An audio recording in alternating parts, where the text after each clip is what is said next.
It's too late. We're gonna just do it now. What? Okay. What do you say? Hold on before you. He said restart the live. Oh, I did. Yeah. We're going live here in 1 sec. You ready to go? Yeah. I'm ready to record yours, Jesse. Yeah, I'm good. Jesse, let's roll. Okay. All right. Fine. Welcome back to 13 Cards So They Can Change. I am as tired can be, and I know that goes for a lot of people, but my entire life is currently everywhere and nowhere, all in the same building, because, I finally moved into the house, and holy crap, I have a lot of shit. Are you saying you're an Oscar award-winning movie? I mean, hey, you know what? No Asians. Anyway, that's a good way to start it. Welcome back to the show that is waiting for the biggest match of the year. And no, that's not Kenny versus Okada, number 714. It's Musk versus Trump. But anyway, we'll get to that later in next year's WrestleMania. I'm sure Ari would love to host it. Anyway, we are going to go ahead and get to everything today, folks. I have not had a ton of time to see the whole shows, but I've caught up on most of it through clips and illegal downloads because my internet's down. We've got a lot of shows that happened yesterday, some people pulling double duty, but we're going to go right into the fact that Leroy's going to fix the camera here, fantastic, but we're going to go right into the fact that before we even get to Worlds Collide, Jesse, I would like to dispel the sickos out there of a few things. Does anybody really want to see Zach? I don't know. So you just had to fit the joke in there and like ruin the flow? Is that how this works? I'm gonna do it anyway. Some people call us unprofessional. Like, have you seen our show? Anyway, I'm not close to being professional. Yes, we can see Zach again. All right, but anyway, no. So Jesse, I would like to call out the sickos before we get to Worlds Collide, because overall I enjoyed what I watched. I thought it was fun. Jesse, can I just be very clear about something? Sure. We have talked about on this show, and in the last, I would say, 6 months, we've been made wrong by the sickos, and some people who might hate listen to us or watch us now that we are live again on YouTube might ask the question, what are we about to talk about? Jesse, wasn't this supposed to be the overly educated internet audience?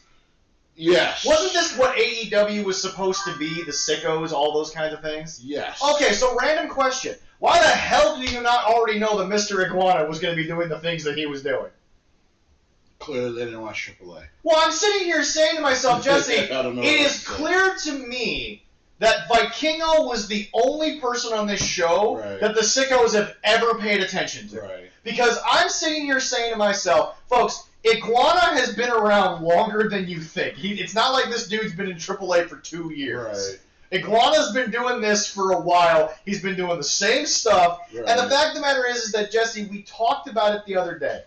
Tell us you've never watched Lucha Libre without telling us you've never watched it. Any person out there who complained about anything Mr. Iguana did, even though he was the highlight of Worlds Collide for a lot of people, although that Vikingo match was, wow.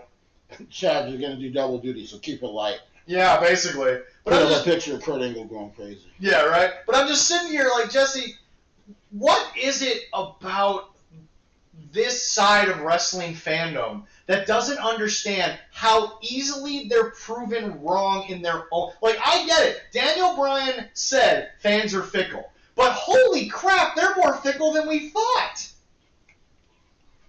I mean... Mariah May is no longer the woman who less than 3 months ago was involved in the biggest women's North American feud that's happened in probably the last century. True. By the way, folks, the century was like the year 2000, 2001. So that's still the same character. Right. But, Jesse, that's the thing. That's the beginning of the character again. But Jesse, this week, before we get to the results of shows, and Leroy, please chime in, because obviously this was not that big a deal in the age when you didn't really have the social media that we did for wrestling. But, Jesse, Leroy, over the last week, could they be more hypocritical?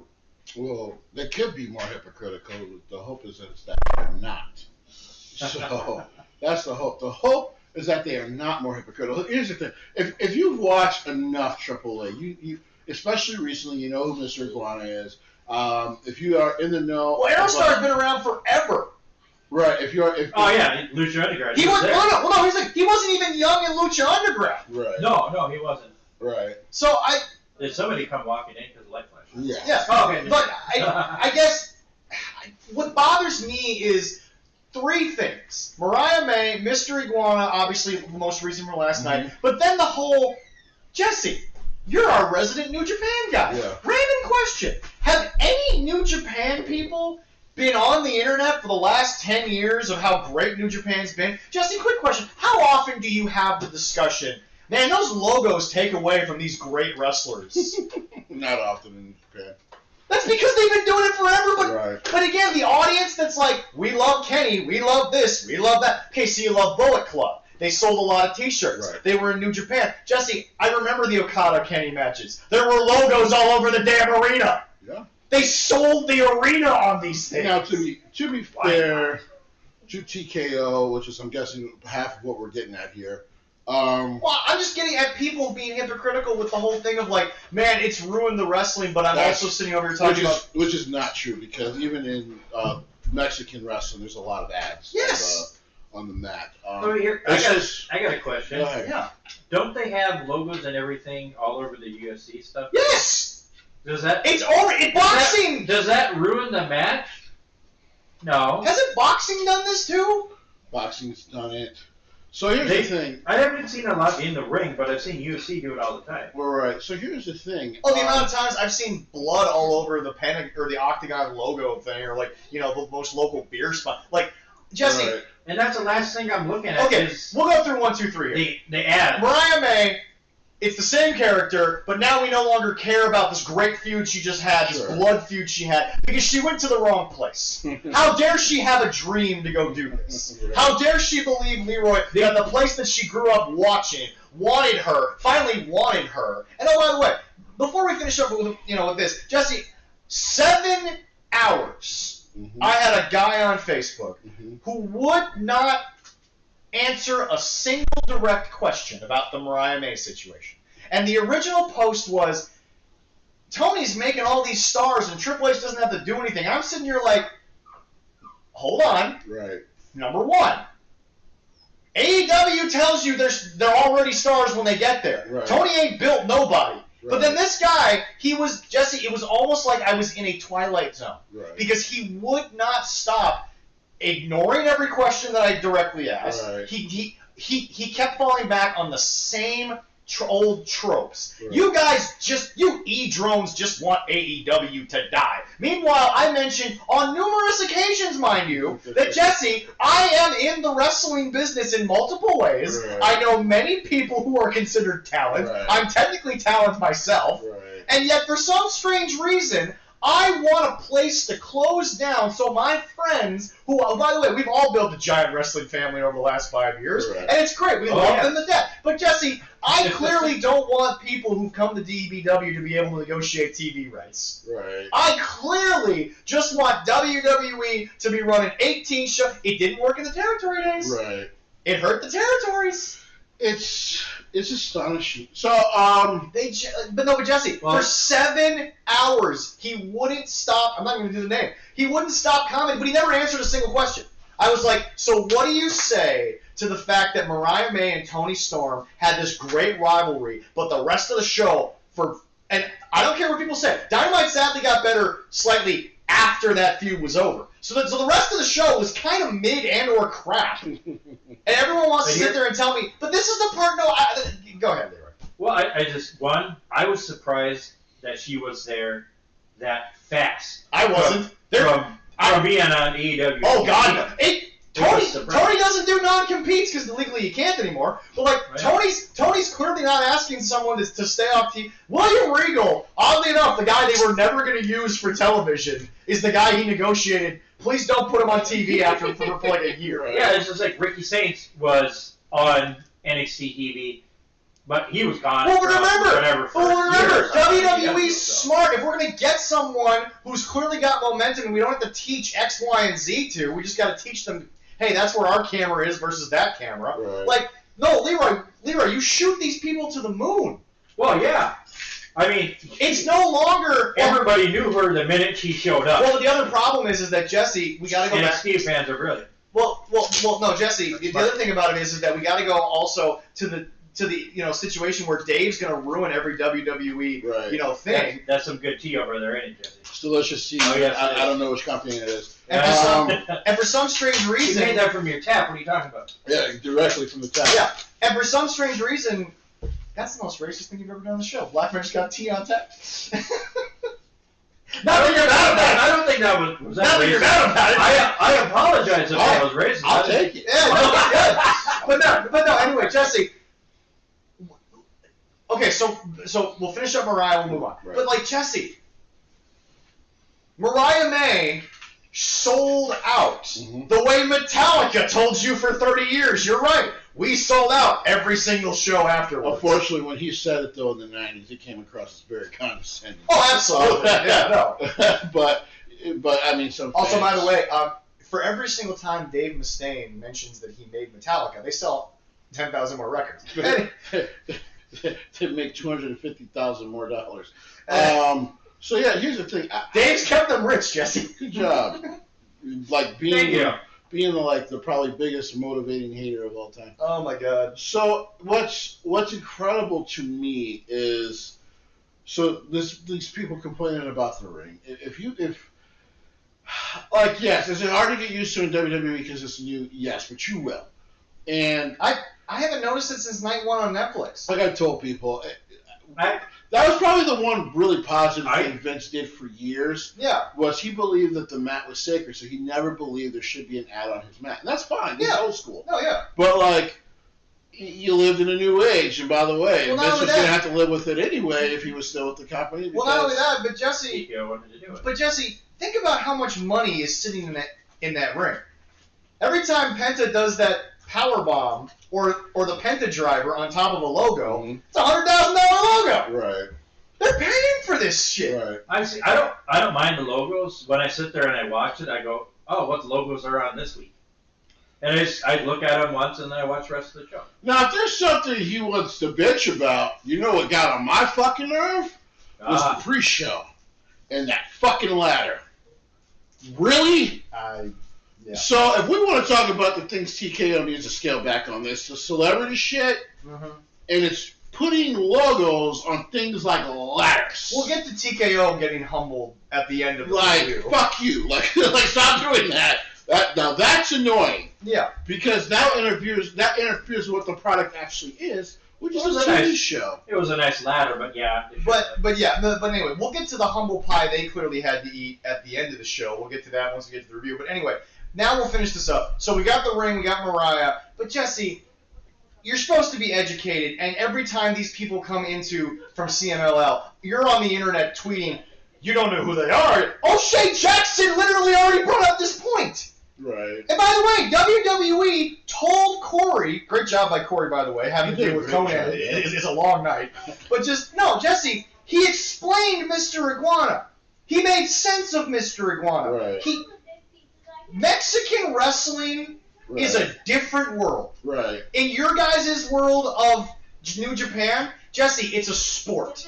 Right. And people are cool with that. Right. But in Mexican wrestling, it's so much more. Yeah. As I've said before, folks, the old joke about a Mexican game show has the guy trying to host and a big-titted girl like over to the side, and he's still trying to host, and the people are trying to answer. Like, have you seen a AAA show? All that's happening in the middle of a match. Right. Yeah, that's like a normal AAA show. So. And Jesse, I'm not even trying to say that one is better than the other. But Jesse, why does WWE seem to understand the culture of wrestling better than the people who supposedly know all these people? I think. So what's going on really here is there's still this stupid split that doesn't really need to exist in the pro wrestling world because it's all a big show, and like we're all going to disagree on what we like and what we don't like, but that's okay. It's the sport, the quote unquote sport / story within itself is subjective. No one's not. Listen, we've all watched the last 3 or 4 Marvel movies. We're all not going to like them. Like it's fine. I think that what people And everyone has to love the next Avengers movie. But we're not gonna all like. I feel like everyone treats modern day wrestling like phase 3 and 4 of Marvel. Right. Not understanding that, Jesse, the only way to get you into this, okay, this is a bit side tangent. Sure. I don't think what people understand is that when you grew up and you were not in the know like we were, when you were a nerd, You are all consuming. Everything about you is everything. See, this is funny. We were having this conversation at dinner the other night. We think Marvel and DC, every 5 years, needs to turn around and have a draft. Right. A year-long draft where you draft every single superhero in the fucking universe. Right. But then for the next 5 years, you get the IP. Right. Because you're going to see some crazy non-continuity shit happen. Sure. But Jesse, when you grew up, you and I, and Leroy to a point, we were all encompassing. I knew who Blue Beetle was. Right. I knew Black Panther. Right. Black Panther was not Superman, though. He was not Batman. Right. He wasn't one. And this isn't a white versus black thing, because obviously Green Lantern, the most popular version, was the African-American version of... John, I forget John's last name, but I forget John's name. Well, to be fair, Hal... It wasn't Stewart, was it? Or No. It was John. Yeah. Stewart. Was there on Stewart? Yeah. No, but You're that's welcome. the thing. Hal Jordan didn't become popularized until he became canon in the DC animated movies of the last 10 years. And that very terrible Ryan Reynolds movie. Well, yeah, exactly. So, well, hold on, wait. That movie doesn't exist anymore. Deadpool killed Ryan Reynolds and made sure the movie never got made.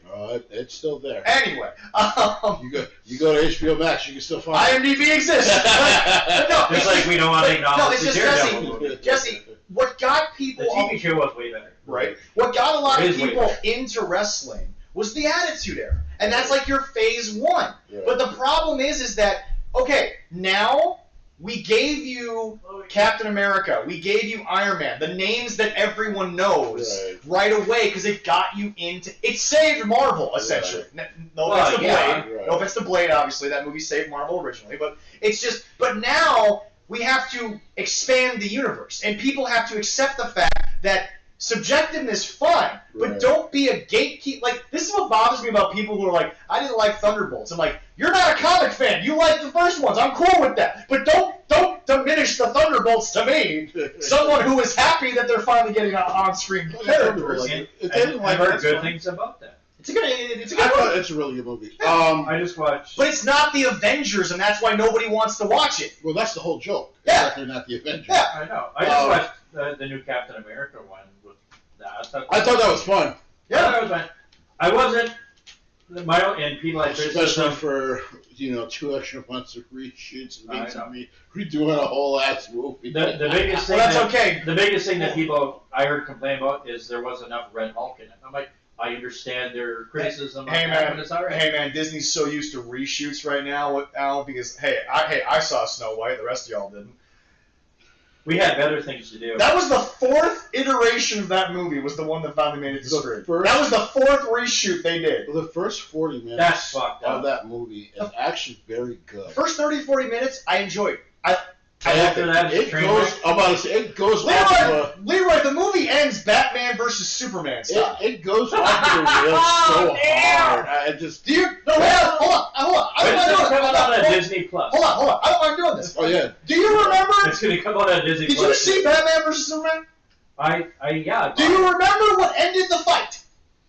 Yeah. Their mothers had the same goddamn name. Yeah, it's a weird fight. Okay, hold on. Pause before you laugh. Hold on, pause. That ended the fight. It's a weird coincidence. But that did end the fight. That was the dumbest shit they've ever written. It did end the fight. People can say because he goes Martha, but it did end the fight. It made Batman realize. Hold on, pause. Okay, so now, take Snow White. Yes. Have her being held by both arms in front of the evil queen. Yes. And she's sitting there, and she turns to one of the guards, the only African American guard, by the way, turns to the African American guard, says his name out loud, and that's when he decides to become a good guy again. So for the 5 to 7 year period this movie is trying to tell me it works for, no one said the guy's name? So, in other words... She said their names out loud, and all of a sudden the guards turned around and no longer were evil. Saw her brother from another mother. What is this? She saw her brother from another mother and said his name and he was saved.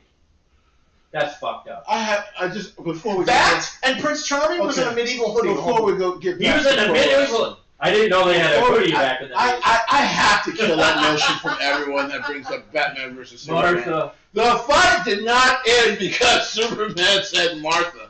The fight ended when they both saw that fucking abomination of a so-called doomsday. And that's fine. That's when the fight ended. That's fine. The joke remains.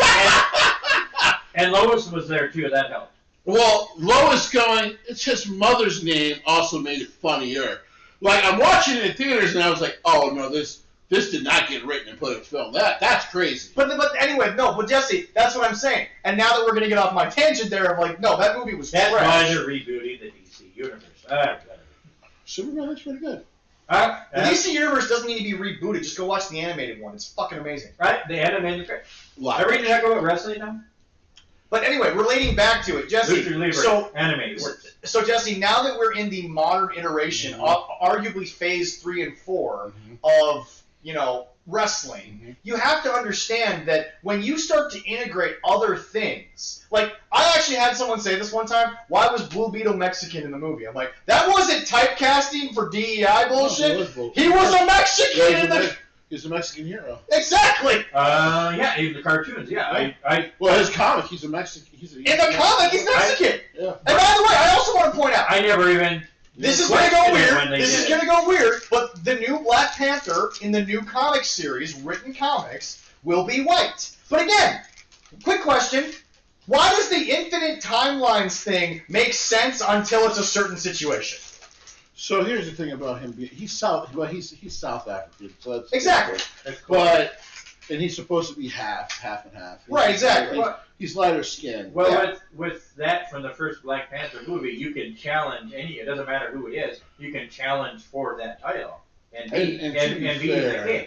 And to be fair, so it doesn't matter who you are. No one reads comics besides, well, I don't do it anymore either, but most people don't read comics anymore. Just, anyway. Jesse, you don't. Just say losers, it's fine. I'm right here. You didn't leave. I don't think you guys are. I just don't have time to get on my phone. I used to have a PC Yeah. I just don't have time to do it anymore. You don't live in your mother's basement anymore, Ari, so you're good. I was never in her basement, thank goodness. But no, guys.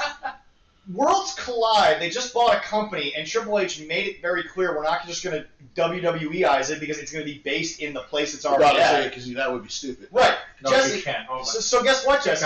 When you all of a sudden integrate these things, you're going to have a team of more traditional WWE luchadors versus Mr. Iguana, who, by the way, does some weird-ass shit with an iguana puppet. I thought it was a lot of fun. I thought it was a lot of fun. It's other people doing weird shits with it, too. I thought... Dropping an elbow. That motherfucker can flip it in the air with his foot and catch it perfectly on his shoulder. Like I tell people... What else what they still have in Mexican wrestling, and sometimes in Japanese wrestling, is an element of fun that is shunned here in America still for some reason.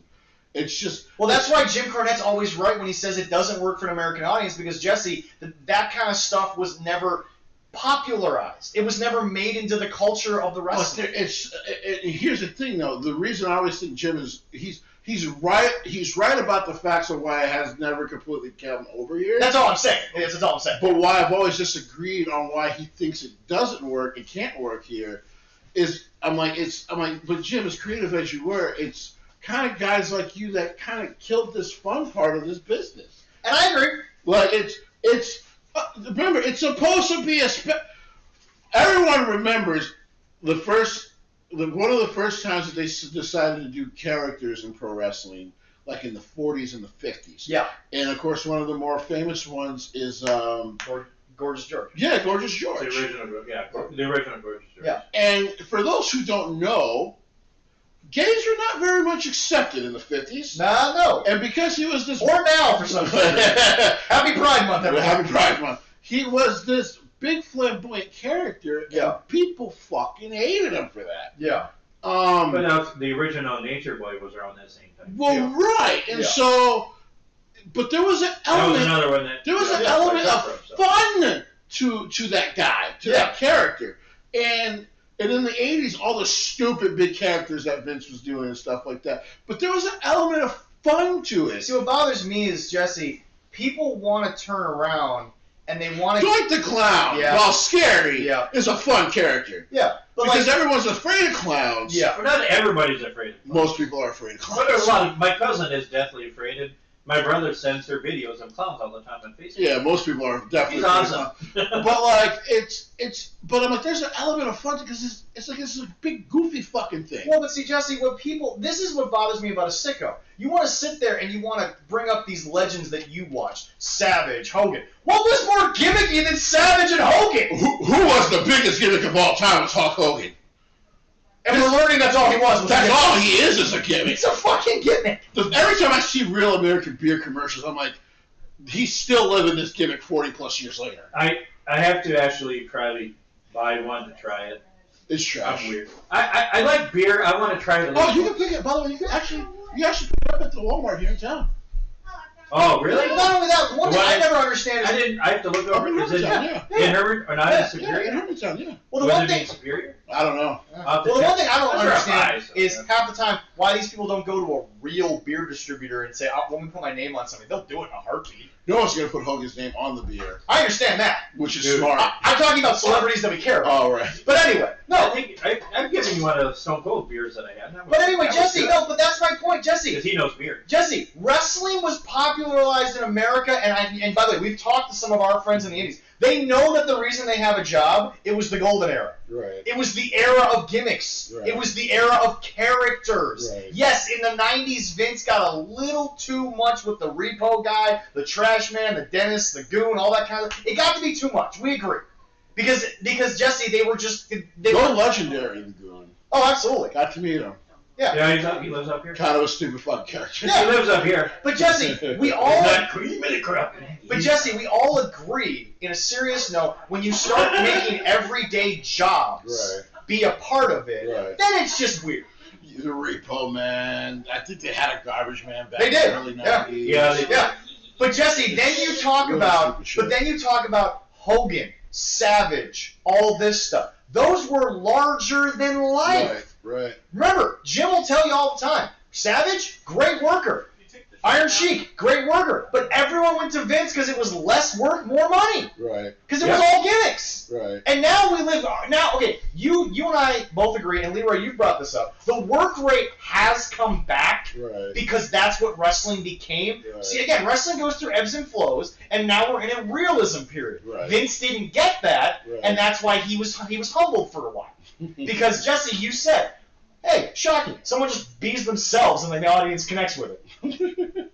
Shocking that works. Well, because, realism works in today's age. But it's also just one But it of also those... worked in the Attitude Era. Right, and it's just one of those things, wrestling... Well, yeah, everybody looked at Stone Cold and said, God, would I love to do that, my boss? Yes, I would love to kick my boss. The problem that I have... And that wasn't him. Wrestling is only fun because we watch the moves. No, it's not. No, it's not. No, it's not. The biggest problem I have with AEW and their booking, and Tony, understand this, is, Jesse, Sami Zayn looks like a guy off the street, but he's obviously trained, and he is the underdog. He has that mentality of, I'm going to go out there, and I'm going to prove myself because I need to. Right. Seth is no longer that character. He's worked his way out of it. The problem in AEW, and this is what Will's run into, is, Jesse, Will should be Seth in the sense of, why does Will Ospreay come out and talk to me like he's still trying to prove he's one of the best in the world?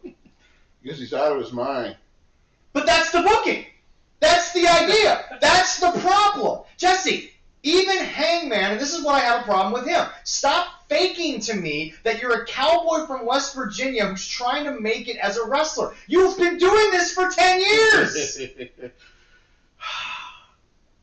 Let's talk Hangman out. No, hold on. I mean, you have this very specific. We can get to my therapy here in a little bit. Yeah? We'll finish up. But Jesse, he needs some therapy. But Jesse, he does need therapy. But Jesse, now that we go back to this, Mexican wrestling has always been characters. It's always been characters. They just found a way to fly. Even probably more so than Japan because. You know what's funny? Blue Demon Jr. was in the crowd. Blue Demon Jr. was from that era where they were characters, not flyers. Right. But Blue Demon Jr. made way for the flyers. Because really, it embedded into the absolute history of Mexican wrestling is the ability to sell kids on like these heroes. Yes. Like they look at these guys like they are like they're heroes, and so it's one of those deals where I think it. Those who don't watch it, and listen, if you watch it and you don't get it and you can't get into it, that's fine. It's a different culture's way of telling stories through this art form, professional wrestling. But embedded in its history, just like in Japan, are characters. Are these because that sometimes go on, by the way. Because they sell this stuff to kids. How many Tiger Masks are we in at this point? I'm done counting. Well, we had a comment from Jim always talks about from Friends West Circle there. Yeah, these gimmicks were for kids and action figures. Yes, Correct. they were. Yeah. We focus that to kids so they can find their parents to buy them stuff. It's the Disney effect. Yes, it is. They could bring it back. My mother said years ago, we took you to Disney World when you were younger because you met. And that's what I love about TikTok when you see kids meeting these characters. Yeah. To them, Jesse, these are idols. Right. This is therapy. This is Right. something that okay. The modern statement is core memory. Sure. But my mother will tell every person who listens, all the people that she knows with young kids, she goes, when you take them when they're teenagers, it's a lot more fun for you Right. because they can stay in the park for 8 hours. Right. Because okay, let me lay this plan out. My mom got us up. We had breakfast at the hotel, right? Leroy, you'll understand as a parent with young kids. You got breakfast at the hotel. You go to the park. Right. You do a couple of things. You have lunch in the park. You come back. You take a nap. You go to the pool. You have dinner at the hotel. Right. You go back for the night stuff. Right. That's a plan with little kids. Yes, Right. and if I go there, I want to meet Pumbaa. Right, but see, Jesse, when we were older, you get up, you have breakfast, you're in the park until 9 o'clock, you're there at fucking 11. Right. My mother was like, it was way more fun when they were older Right. because the nostalgia's there, but Right. the rides and all the shows, Right. it's so much different. Right. But Disney built it for the older people, but the kids get the core memory. Correct. But wrestling's the same Yeah. goddamn thing. Yeah. That's why I said if Disney had bought this, they wouldn't be interfering with the celebrities. Disney doesn't need celebrities. They're fucking Disney. They're like, we're Disney, bitch. Woohoo! This is the biggest celebrity we've ever needed. And I know if It's the only celebrity they care about. Yeah. It's the mouse. if I brought my daughter down there, I'd be in the princess land for like half the Listen, the joke was, well, Disney buys it, then Mickey Mouse I can know. drop an elbow on someone. I'm not gonna lie, I want to see that. I would like to see him come off the top rope and hit a frog Like, splash. what are you gonna do? Especially with those noodle arms. There- Jack Mickey is a scary Jack ass. Mickey is a scary thing. There's Goofy, and he looks at Goofy, and he fucking RKO his ass in the middle of the ring. Leroy, I really hate to do this to you because No. you probably don't know this. Goofy is the biggest straight G in all of Disney Well, because he- canonly he has fucked Jessica Rabbit. Anyway, He did. he did. He This is did. an actual thing. This is canon. I'm not denying this. That is factual. That's a real thing that happened. My mom will love me when I say that's fucked up. Yeah, well, you know what? Welcome to Disney lore. Well, I don't know. Jessica Rabbit, Fernand, she's pretty hot. Very nice. Man, we're talking about that Jessica's really not a rabbit. the Worlds Collide show, and I'm just like, It it was really, fun. it's an element of fun that I- is truly missing. in I wrestling. missed the first. Give me the card. I missed the first match. Give me the which I'm card for really World's disappointed Collide. Because this was fun. It was a lot of fun. It was a good time. Oh hell yeah, it was good. There's Yes. matches were And WWE got exactly what they wanted. They got clip after clip after clip. Right. Now, I will Oh. say this, and I'm going to start off at the beginning, and I'll answer it later in the match. I said this when he was on AEW. Vikingo's got to slow the fuck down, but he's exciting. Yeah. Oh, he has. All right, first match. All right, first matchup was the six-man tag with let's see, or Do I need to bring up the names too to help him? Because this didn't go Octagon well. Jr., Airstar, and Mr. Iguana defeated the Latino World Order Yeah. by pinfall there. First of all, This was now. 14-minute Quick question. match. Quick question before we go on. Was this the only match where Triple A, other than Vikingo, really got the win? Let's see here. yes. Triple A. I think this is the only match other than Vikingo where Triple A got Because the of win. course Shaq Gable was never winning the Mega Champion. No, God. There are 5 matches. You want to talk about WWE pissing off TNA fans? Don't piss off the Mexican fans. He's an All-American gimmick. That's going to go well. Here was the thing, though. They were never. I was happy to hear the match. Yeah. But I'm like, Triple H is not going to allow that guy to win the Mega Championship. Yeah. There's just no way. Yeah. Not because he wouldn't deserve it. Yeah. But it's just like, no, that's not their play. That's not what they're trying to do with Triple A. No. Yeah. And Out of the 5 also matches, Triple H, as we all won. know, is not booking Triple A. So. No. Yeah. He Triple don't H. want to work for 80 hours a week. I mean, he does have Jeremy Borash there to kind of have their side of input, but Jeremy's an old TNA guy. He knows collaboration has to work. I know, Cal, friends, if you watched Triple A Pro, hey, send us comments, see what you thought of it. Let me know. Yeah. All right. Put your comments in the comments down below. Yeah. All right. Second match of the day, of the night, of the day, and I'm glad I watched. The day of the night of the day. What the heck? Did Leroy just reset? Of the best, of the best, of the best, and hold on. blocking the camera. Whatever, continue. There's a pussy in front of your camera. Continue! Hey! Just go! I apologize. All right, next match was a tag team match. Was Stephanie Figueroa and Lola Vice. Let's be honest, people might want to watch the Cat more than Jesse anyway. That's fine. That could be, yeah. We might get more views. Yeah. Stephanie Figueroa and Lola Vice picked up the win in the tag team with. You got it? Okay. I got it. Yeah. And now they were saying that the students beat the teacher. Who did Stephanie Figueroa? What was your thought about that? Why am I talking? The cat's the one doing the interview. That's right. No, I know. No, I just wondering because Cornette said that, but I didn't. Well, did Stephanie Figueroa with?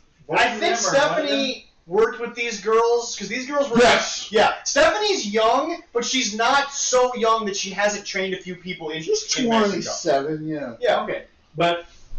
So remember, in other countries, if a 9-year-old wants to learn how to wrestle, they don't care. In the U.S., it's child abuse. Especially Japan. So with Conan's comment about the students schooling the teachers, that was pretty it much could what also he said. be that they're just that Lola and Stephanie were older than the two young girls in the ring. That also could just be what it was. Conan is a very interesting interview. He's an interesting talker. Okay. Sometimes he throws things in there and you're kind of going like, Conan, I don't know why you said it. It really didn't have any. Some people didn't like it, but I thought it was great. Yeah. So it's like right now it's like 1-1 with WWE and AAA stars winning the matches there. Next up was another 6-man tag. Well, with Legado del Fantasma getting the win. Well, remember Jesse. Go ahead. That was AAA. He was in before he came to WWE. Right? That was our chat. That was the chat. Right? That was AAA when he was El Hijo del Fantasma. That was AAA. Yeah. So I mean, technically, that audience would know him. Right. Just he obviously. Again, we said when he took the mask off, WWE negotiated quite the settlement for that. But no, he didn't lose his mask at AAA. No, he didn't. He took the mask off in NXT. When he became Santos Escobar. Well, yeah, he was there, but he did. He never lost a mask versus mask. In AAA in Santos Escobar? Santos lost a mask versus mask match? No. No. Well, was that them short? Because they showed clips he voluntarily. He voluntarily, when he went to NXT, took it off. Yeah. Well, no, but then he went Triple H. He pulled his mask off during AAA. Was it that? That might have just been him wearing the old mask to the ring. Right. No. A different. Check his wiki. Obviously, his record will be up there. No. He didn't lose the mask. He never lost the mask. Okay, I don't know what. So that was. I'm not sure what footage they were showing of it. So he took it. He's worn the mask to the ring many times. In NXT, he chose to take it off after losing. I want to say it was to Rey Mysterio. Well, no. He took it off during. No. He took it off when he turned heel in the Cruiserweight. That's right. In the classic. That's right. There it is. Yeah. There it is. He chose as a character to take it off. Santos Escobar chose to become Santos Escobar and go away from the family lineage when he signed to NXT. Correct. He voluntarily made that decision. Character-wise, to be a heel. Yes. Okay, because they were showing a bunch of footage and everything. It looked like him taking a mask off. He has worn the mask to the ring numerous times for entrances and then taken it off. Has he worked for AAA? When he was when he was El Hijo del Fantasma, yes. Okay. All right. That's why that whole. You have to remember, Leroy. Legado del Fantasma comes from his family lineage in Mexico. Yeah. So anyway, no. The Kings of the Fantastic. Yeah, but anyway, no. This was a good match for a guy that this audience technically knows. Yeah. And again, the guys in AAA, bro, we talk about the craziness they do. Taking L's is nothing to them. That's just it. Oh, awesome, man. You run as many events, taking Claire, L's is easy. Yeah. Claire did not like the Psycho Clown. Dude, Psycho Clown's one of my favorite guys. I love Psycho Clown. I understand He people didn't don't like like the clowns, mask. but hey, He didn't like the mask. But hey, at least Psycho Clown isn't trying to make you think he's a good clown. No. Psycho Clown knows who he is. He's He's Psycho. Psycho Clown. Yeah, he's Psycho Clown. The name is right there, folks. Right there. All right. After that match, When that circus came to town here at the mall, and it's like that sort of horror circus. Yeah, I didn't get the chance to see it. Yeah. Alice and I saw it last year, but this year we were moving the weekend they were here. Right. But it's like, let me be clear. Those people do horror for a living. Psycho Clown would walk up in there and be like, oh, no, this is my house now. Like, Psycho Clown's a fucking nut. I love And Psycho Clown. All right, next up, we had the Fatal 4-Way for an NXT North American Championship with Ethan Page retaining over Javon Evans, Laredo Kid, and Ray Phoenix. Well, there was one AAA guy in the match, so I kind of figured this was going to probably stay on Ethan. But this is one of those championships I think they could have flipped. Mm-hmm. But hey, Laredo Kid, guy's been a big indie guy for a while. He was in Japan there for a while. I'm pretty sure. If I remember. Is he still involved with... Laredo Kid wasn't there. Hold on. Was it Laredo Kid? He had a different name. I think so. Yeah, let me double check. When I was watching this Well, match, Lindsay came back in that 6-man. yeah, Lindsay used to work in WWE, but now works for AAA. yeah. No, when I was watching this, I was looking at it, going like, I didn't think they were gonna take the title off of Yeah. Ethan Page, but I'm like, the way it was going, the way Javon Evans was going, I'm like, well, are they gonna pull the trigger on the kid and give him a title? And then they didn't. I was like, I'm sure- I was a little disappointed. I'm sure when I've seen the interviews he's done and when I've seen the character development, I feel like Javon Evans knows when he's going to win something. I apologize to our audience. I was hoping he would. He was Tony Guevara, but he was mostly in like dark matches and stuff. Okay, cool. Laredo Kid, I know, had a small stint there, but he wasn't like... Yeah. I guess he wasn't actually selling. Yeah, but no. Oh, he was in. Here's the thing. Ethan TNA. Page is doing kind of the same thing Chad Gable's doing, except Ethan Page is trying to take out everyone, not just luchadors. That's why Chad's thing is very specific and funny. Right. But I will say this. No, Ethan Page is next on my list of, like, how much longer do you keep him down there? I mean, like, he's... I do agree. He's bigger than most. He's more athletic than most. And with Well, the TNA connection, he can do a lot of things. He definitely showed off his athleticness in that match. I mean, I was very impressed. You never watched him when he was teaming with Josh Alexander in the North. Oh my God, that tag. I'll have to look that up. Whew. That'll be good. Josh, what are you doing taking L's over there? So you would have had to run with Ethan for a little while. You guys would have won like 4 tag team titles before They they probably broke wouldn't have up. to run with Ethan at all because they didn't put the Lucha Brothers together yet. So That's true. Yeah. yeah. But anyway, no. So yeah, next match. Last match, and we've been talking about Volcano. I love him. I love his outfit that came up. Chad Gable, he did lose, because Vikingo needs to take the Stephen Amell interview. When they tell you to slow down, even if you think you're slow out there, slow it down a little bit, kiddo. Yeah. Like, my biggest thing is just the list of injuries that he's had since the Kenny match is kind of concerning.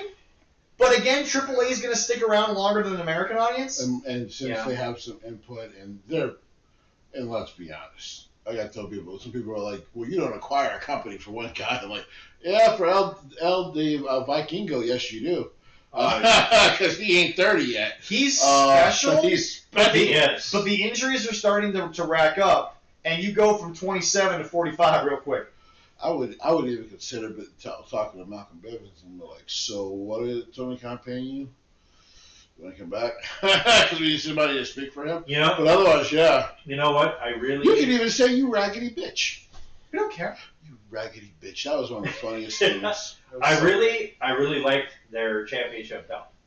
It's a nice belt. The main championship's a nice belt. I really liked that. That was really cool. So I am almost certain that they also kind of played theirs off of, old classic, the WCW World Heavyweight Championship. Yeah.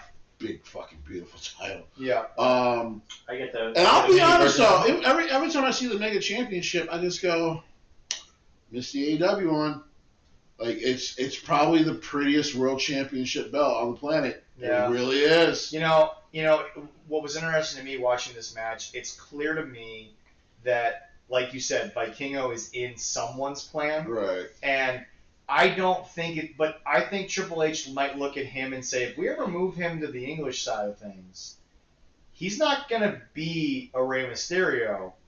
We're going to do a lot with this kid. Yeah. Because, again, like Jesse said, when you acquire something, you look at the talent roster. You can't tell me that guy wasn't tops on the list. Right. Yeah, So- and I do like that they had Mysterio feature on the poster, but he did show up and actually was there in person, everything. But then, Rey is still revered in Mexico. Oh, he People is. don't get that. but then, American fans might be getting tired of Rey Mysterio. Mexican fans have not. what did you think of Dirty Dom there making a little appearance in there, and Dirty Dom is the best goddamn. and then throwing out a challenge Dirty Dom is To, one of the Octagon. Octagon Junior. Yeah. For, the Dirty Dom is one of the best characters in all of wrestling. You can do anything you want with him right now. They Oh, will yeah. cheer him, they will boo him, and you will sit there and you will say to yourself, Jesse, despite the cheers and the boos, we still made $1 million. Right. that's true. Dominic Mysterio, I think, so early has actually gained notoriety WWE-wise to the level that his father took a while to get there. Yeah. I mean, it's hard to, besmirch the name of Rey Mysterio because if you want to go heel, you just beat up Rey Mysterio. But, like, That is True. It is true. show me a time it didn't It's happen. still crazy that WCW had to take his mask off and turn him heel. Yeah. That's weird. Like every time I go watch that footage from the 90s, I'm like, this feels like some outer world shit. Like some other world shit. So I have to tell you, one, watching on YouTube, the picture quality of life was wonderful.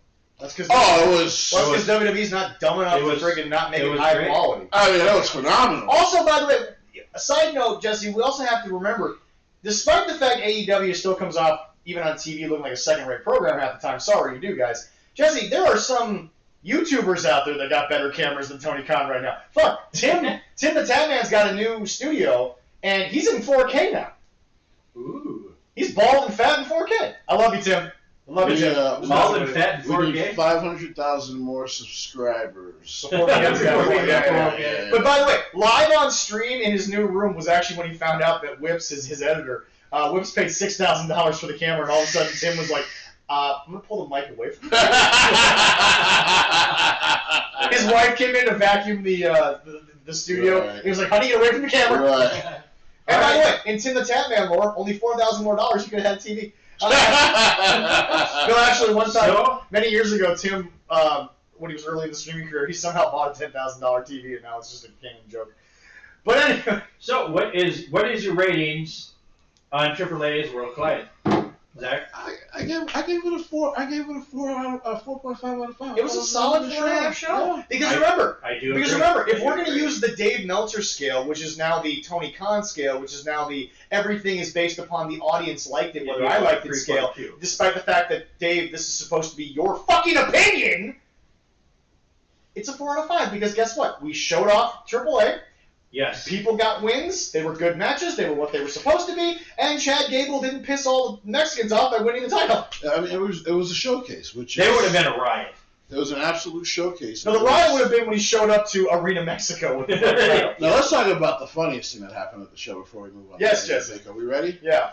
Shawn Michaels and that woman Marciella or Marianella Yeah. look like telenovela soap opera villains. Like I'm sitting there watching that and I'm like, who's this evil white man that bought the? Oh wait, that's Shawn Michaels. He's bald now. I keep forgetting he's bald. And he's got the cowboy hat, so he looks, twice as, yeah. He looked like the old dude who, moved in and bought the oil rig that, now all the Mexicans work on in the telenovela. Black people always make the Wow. joke that white people don't age well, and it's only happened to Shawn in the last 2 years. He has not Right. aged very No, well. he is not. Yeah, I give it 4.5. I mean, the interviews they did in the ring and most of the Well, but like Jesse tried to mostly all in Spanish, a few English. Well, that was great. but like Jesse tried to explain to people when we called out the sickos for being like, oh, a bunch of stuff that no one built up. Jesse, this was nothing more than a showcase. Yeah, Right. That's all it was. It was a showcasing. The whole point of this was showcase. You know what? Guys, we're all waiting until maybe next year. Jesse might all of a sudden see Worlds Collide, be like, oh, another AAA, and all of a sudden it says NOAH. You're going to lose your shit if all of a sudden it's World Collide Noah. I'll be excited. We might be getting close to that. We'll see. And what is, because they're advertising, what's their next AAA, what's their next big one they're going to do now? It's at the end It's their month. It's their kind of WrestleMania. Triplemania. Triplemania, there we go, yes. I think they moved it to the end of July. I missed that ad while I was watching. It was a few times. They showed it a couple times during there. I think Triplemania is at the end of July. Well, folks, let me be very clear what happened. Let me be very clear what happened when TKO bought AAA. They told Jeremy Borash you're going to be on a Zoom call with a bunch of Mexicans about twice a week. Other than that, AAA is just going to run like AAA runs. It's not a excellent show. I've been watching the AAA shows on like feeds and stuff to see what the changes have been. Now it's the same fucking craziness. It's the same shit, different day. Triplemania is a different thing, man. It's like people talk about WrestleMania and the spectacle, and I'm like, yeah, but to be fair, like WrestleMania will mean more to you if you watch WWE, like starting from the Royal Rumble. Right. Triplemania is fucking weird.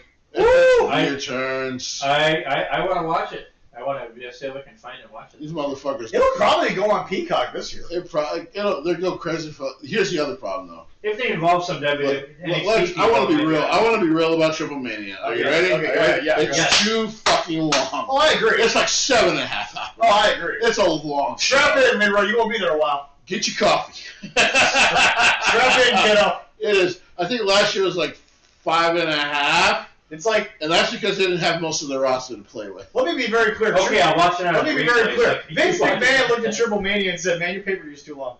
And WrestleMania used to kind of get egregious. I'll watch it. And that just started at 4. We were out of there by midnight. I tell people, like, 2020 was terrible because, COVID did kill a lot of people. But for pro wrestling, it was the best thing to happen to WrestleMania. Because Vince shortened the fuck out. Because it forced them to go to 2 nights. It has been the best thing ever. Holy shit. Like, I'm like, I can do without a 2-night, like, SummerSlam and Royal Rumble, but since they want to go that route because it makes more money, fine. But WrestleMania needed to be 2 nights. It got too long. Well, I say, we'll see how SummerSlam is this year, 2 nights. Right. In your old stomping ground. And yes, folks, I believe it was confirmed. Get used to it. It's TKO's backyard. WrestleMania, it might just stay in Vegas for a while. It's a chance, but I actually do feel bad for New Orleans. But I hope not completely. I hope that's because we got kicked in the dick first here in Minnesota. Yeah.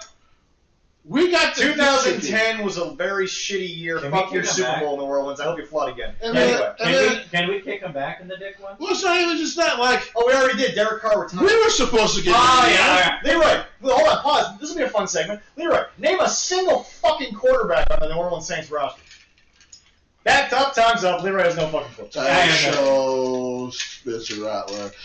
See, I'm into. He got that kicker as a quarterback. He's a little more casual. Yeah, he's more casual. Besides, Leroy loves football, but he's a homer for football. Right. I love my Vikings. Well, no, that's fine. But I can name half the Chargers roster, which the Charger fans can't do. I don't give a crap about any other team. And I hope exactly. You're not a nerd about it. You're just I love my other. You're a homer fan, and that's fine. Right. Yeah. Jesse is not, and neither am I. I mean, it's hard to be a homer fan when you're a Jet fan. Well, it's painful to watch. Did you hear Colin Cowherd's greatest sports take, arguably ever? What's that? The Knicks got better because James Dolan had to go build the Sphere. He's probably right. That's interesting. But anyway, right. No, guys, for a showcase, 4.5 show. Definitely. For me, 4.5 out of 5. For a showcase, because again, once in a while, WWE is going to show off what they bought. Right. Like that's what they're going to do. And I mean, Worlds Collide so far, each of these shows have always been like a little bit of a showcase. Yeah, it's just been fun. And if you haven't, if any of our listeners, you haven't had a chance to check it out, go find it on the replay and watch it. It's definitely worth it. Now, is the replay still on YouTube? It should be. Okay, Yeah, probably, yeah. It's on the WWE YouTube. And by the way, Jesse, you want to know what's funny? There are people who will be out there and they will say to themselves, well, WWE gave it away for free. You think you get how much YouTube pays these days? They didn't give shit away for free. They got ad money out the ass. You didn't pay at We home. didn't have to pay at You home. at home didn't pay. But advertisers Paid a lot of money. Jesse, do people not realize that, yes, Tim sits at home and plays video games? Quick question. Do you not notice the little Mountain Dew symbol in the corner? He didn't put that there because he likes Mountain Dew. Mountain Dew is paid for the next 3 hours of this fucking stream. Call of Duty, Activision, they're paying Tim to play this game right now. Like, well, because his plane has allowed their base to grow more, they believe. So. Yeah, exactly. So, like, no, dude, Tim the Tab Man literally can work 3 days a week. Guy made like a fucking 20 grand off you people. Like, it's great. I appreciate certain streamers who are good at what they do because, like I said, Tim is one of those guys. I don't believe he's involved in any dumb activity. He's just a nut who plays video games. That's what I believe. Let me be clear. You guys do realize you're paying $250,000 or no, $250 to say the Cowboys suck. He'll react to you because he's a douchebag, jackass like the rest of us. Right. But he still knows you just got paid $250 for you to yell at him for like the Cowboys. Like Jerry Jones, is like, man, I'll tell everybody for free the Cowboys suck. And this is why you're not on YouTube. To be fair, I'm on the YouTube with you guys. They are a $4.2 billion franchise, so like I'm sure his feelings are not fucking hurt by that. No, God. No, he's too old. No, not about Cowboys suck. Jerry's like, wait, what if I just sponsor this kid in Florida who likes me? I'm like, and dude, if Tim the Tab Man could get sponsored by the Cowboys, he'd go out of his mind. But anyway, he can spend the money, but he can never get a real ring. Now, let's go on to money and the Bizank. And the Bizank? Yeah. I can't say it. I will say this before we get into the show. Yeah. All right. After watching it this morning, Mm-hmm. WWE has to fix its main event match issues. Oh, yeah. Because this is the second one in a row where the main event almost brought this one down, besides, like, the surprise at the end. Well, Jesse, I think the problem is that everyone who's out there, this was like the fourth mini topic the internet had this week. We talked about Mariah and, the logo and all stuff. People got to understand something. WWE didn't completely kill everything, but there is a lull when it comes to their world title since John got it. And I think the problem that they don't realize was that Dwayne proved to me the history of the business, it's a tagline, not a lifestyle, and here's why I say that. Jesse, people waited for years to see the 17th. Right. And they wanted, the sickos won't understand the next word I'm about to say. They wanted a story, Jesse. They wanted a struggle. They wanted somebody to have a Cody-like arc to become the 17th world champion. They wanted John's last match to be, even if it was a random Raw or SmackDown, to be the moment he got it and then immediately drop it. But doing it in the middle on something that should have been done 10 years ago, the heel turn I'm talking about. Okay, yes. I think it's killed their momentum because they did something and we haven't even really had a chance to recognize it. I don't think people realize when Eddie won the world title, Eddie Guerrero, Jesse, in typical Eddie fashion, he celebrated that shit for like 3 months before it was like, okay, back to being the champion. You gotta wrestle again. But like, no, I just think that people gotta understand that the biggest problem that they have, and by the way, folks, stop blaming Triple H. He hasn't stopped putting together things. There's just people who are now in his ear who don't need to be there.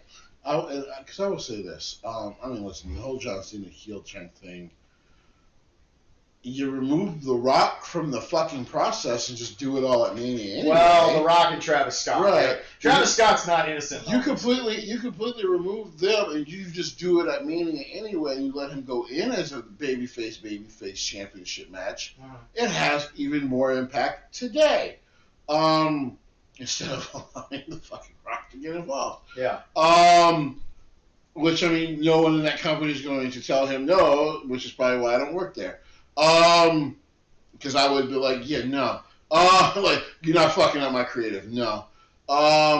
And no, we're not turning fucking Cody Rhodes heel until we absolutely feel like it's the right time to do it. Eat a dick. Go make a shitty movie.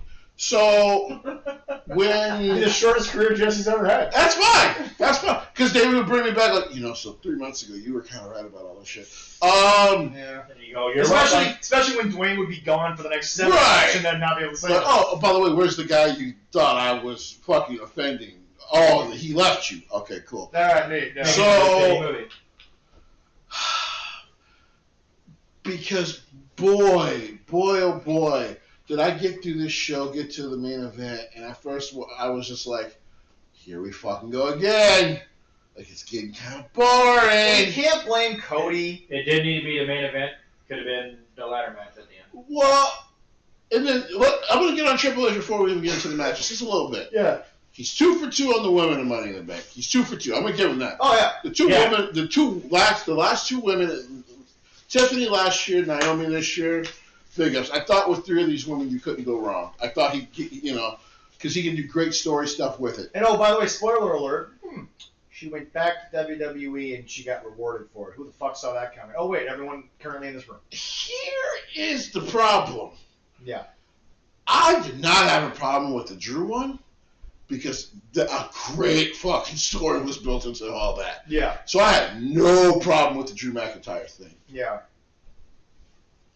After we talk about the men's match, I am on the negative side of the Seth Rollins You one. do Seth, I'll do Hangman. So we'll both go through therapy together. So first match on the card, Leroy. First matchup was the ladies' Money in the Bank ladder match, and as we did say there, Naomi was the one that received. The future is insanely bright, Zach. Yeah. But they will all learn. Mm-hmm. And I think this is why he tried to incorporate veterans like Alexa Bliss and that. Yeah. You're taking a little too long to set up your spots. But the future is still insanely fucking bright. Like, I am excited about the women's division. I'm excited about Evolution, and it's 2 months away. You know what's really funny to me was you got a woman out there who just became a 5-time reigning champ, whatever, misspelled collector. Jesse, I don't think anyone can say, honestly, unless you're a sicko. First of all, they've both done well since they left. I'm not going to defend it and walk that back. But one of them got bigger than the other. And oddly enough, it's the one that went back. No, the other one, I'll just say this about her. Congratulations. But what are you going to do for that company as you are now their women's champion? Because if you don't do anything with the division, then once again you have looked like a liar. Now let's get into Naomi. First of all, insanely. According to her, she probably thinks that she is better and bigger since she left. Don't give a fuck about according to her. What are you actually going to do? What she has said and what she's done over the last 2 years 2 different things. Have really not matched. And so I've talked about this when it comes to movies. I want to make sure I want to get that over. I will never insult an actor when I see a bad movie. I don't insult the director. What I do is it's like my boss coming to me about my job. I'm not criticizing the person. I'm criticizing the work. Yeah. Because I understand, and I always try to do it respectfully. I understand we are still people. Yeah. But you have to criticize the actual fucking work if you actually give a damn about the work that they're doing. Now, like I said, Triple H, big ups. This is super deserved. I thought you could go 4 ways as far as who could be winning this. Well, actually, I did feel Rhea Ripley could not be one of them. I did. Because I was just like, that's too much. I think all of us. Your exact review was all six would work in different ways, but Rhea, sadly, was only going to work because she's arguably their biggest star. And I'm just like, it would have felt safe. A word I will get to later. Well, but here's the other problem that I have with Money in the Bank. That's called foreshadowing. Exactly. Yes, it is. What bothers me about Money in the Bank is a year when they go safe. Like you said, Drew felt safe at the time, but after what we got, I no longer question. Drew, at first, I was just like, okay, well, this is interesting. You got Cody. He could do that. Yeah. He's already in this feud with Seth, or with Punk. Yeah. And you got Seth. Well, Seth actually lost the title at that point. I forget who was Gunther. Yeah. You could do some stuff with Gunther. I'm like, so I'm like, there's a couple ways you can go, and I love the way they went. I know people at first didn't, but I actually loved it. But my biggest thing with Money in the Bank, and this needs to be the new way they adopt it because I think it'll make everybody happy. It needs to be it needs to be a match that is no longer considered safe. Not literally with the ladders, but the decision has to make the fans scratch their head a little bit. And not in the sense of, well, this guy didn't need it. It needs to be someone that you have, like, here's the ball, run with it. I'm going to push back. Okay. The reason people will say this guy didn't need it, and I don't always agree with it, but No, pause. No, but before you go on, no, I want to be clear. I don't mean this year's. Well, I was going to use an example like Brock Lesnar. Yeah. Did not need to fucking win Money in the Bank. No, I agree. I agree. Absolutely, positively, did not need to win Money in the Bank. Especially after we've seen what we fucking got out of it. He did not need to win Money in the Bank. Yeah. It's one of the worst choices ever. I like this boombox. It was fun for a couple of weeks. Yeah. That was kind of cool. It was funny for like 2 weeks, and then he went back to Canada. Right. So it's well, you know what, we'll get to it later. Yeah. I did love most of this match. I thought it was a lot of fun. Roxanne's going to be an absolute star, and she's an absolute professional. It is unfortunate we have crazy people in the world. I want everyone to remember she is not drinking age yet. Actually, she's just barely over drinking age right now. Yeah. Roxanne's 22. I think she's 22, 23. But like she's a star. And like, but she's a person. Does not need to be putting through shit like that. I have sisters around her age. Unfucking acceptable. I have a daughter around. Okay. I have a daughter around her age. Right. And if somebody was doing that with my daughter, well, they probably would end up disappearing as well. She is an ultimate professional for still going through with the match, because I am sure they would have kind of done a replacement thing on Friday had she chosen not to do it, and I think everyone would have understood. I'm glad she did.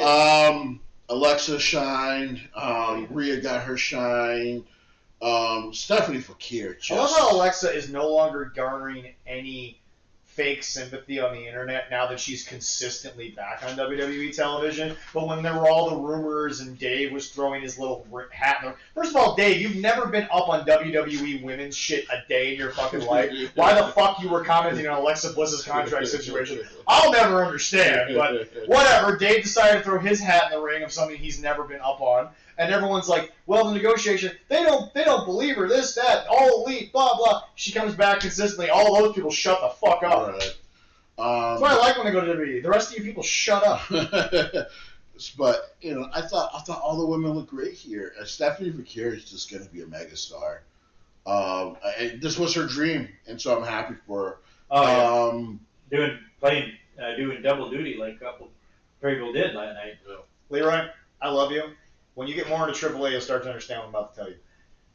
Double duty in the same night, bro, for Mexican wrestlers, that ain't fucking shit. Yeah, I know. Well, some people hate it. She had a night off and she had a ladder match. Right. Fucking Christ. Well, no, she was working a lot. The last, Friday she had a match. Saturday. Oh, poor her. She had to work 3 matches in 2 days. Jesse, I'm sorry. How many Mexican AAA wrestlers have had to work like 6 matches in the same?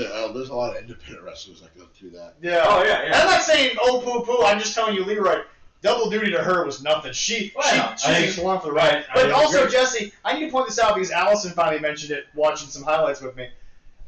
Once again, Jesse would like to point out to everyone, there's no denying, and this is in Happy Pride Month, but Jesse, that is a woman wrestling out there, and there's no denying that is a woman wrestling out there. God, oh my God, is special.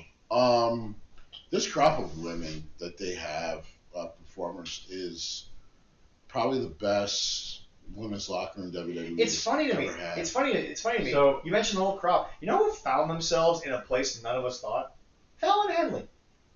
Yeah, she works as a bitch. Yeah, she does. Not as a bar owner, but as a bitch. The bar was empty. I know, that's really bad. Who the fuck was in the bar? Besides that. Okay, Stephanie's move where she puts people. John Tapper, sorry, I'll let you finish this. John Tapper will walk into that bar and be like, "What is there to rescue? No one's ever here. No one shows up here." You're wasting my time. Continue. So what? The devil's kiss, Leroy? Where she puts him between the head. Between Yes, the legs. Leroy, the That's devil's kiss. Yes. Okay. Well, I see. Like Booker T gets excited about it, and I don't hear what the hell it's called. And it's like. Number one, I hope you have your phone muted, Leroy. Number two, yes, of course, that is the first thing he would think about is that goddamn movie. And it's cool. Yeah. And it's awesome. And the fact that fucking Rhea took it on a ladder. That was impressive. Rhea Ripley, you mad woman. you got to protect yourself, sometimes, you crazy lady. But she's great. I love Rhea Ripley. I would have heard them talking about that. I looked over like, Triple H, you sure? Like, what are you going to do, tell her no? And I looked at her like, yeah, no, I guess not. It's your face. Hey, you do what you want. It's your face. Hey, Jesse, with a broken nose or not, she can bench you. I know. That's why I would have looked and be like, it's your face. Go ahead, like, young lady. It's your face. But no. Hell of a match. Great match. But no, like I said, before we move on, we already talked about her, but Jesse, to finish up my point, she got rewarded for going back. It's almost like the people that were mad at her are no longer fucking there. Right. And by the way, one of them who was mad at her, he flipped like a fucking steak. Yeah, and I remember like Jonathan Kosher talking about he wants to buy the company back. Like, you fucking ass kiss. He does not have anywhere near the fucking money to get it back. Not to mention, it's over. Not to mention, like, do you guys have any idea how many times a day? No wonder he started doing a podcast with Vince Russo. He also doesn't know what the fuck he's talking about. Guys, let me be clear. Do you have any idea how many times in a day Ari Emanuel checks how much money he's made on WWE? None, because he's made too goddamn much to care. They've made a lot, but they've also spent too much. So, all right. I'd ask you a good question. You know, the way Naomi's character is and everything, and does it really? It kind of looks like she probably is gonna go after Tiffy for her title. I can't guarantee it. I would think but with the it's way more pointing towards that. As odd as people feel SmackDown is right now, their women's division right now is really interesting. There's just a lot going on. It's very good.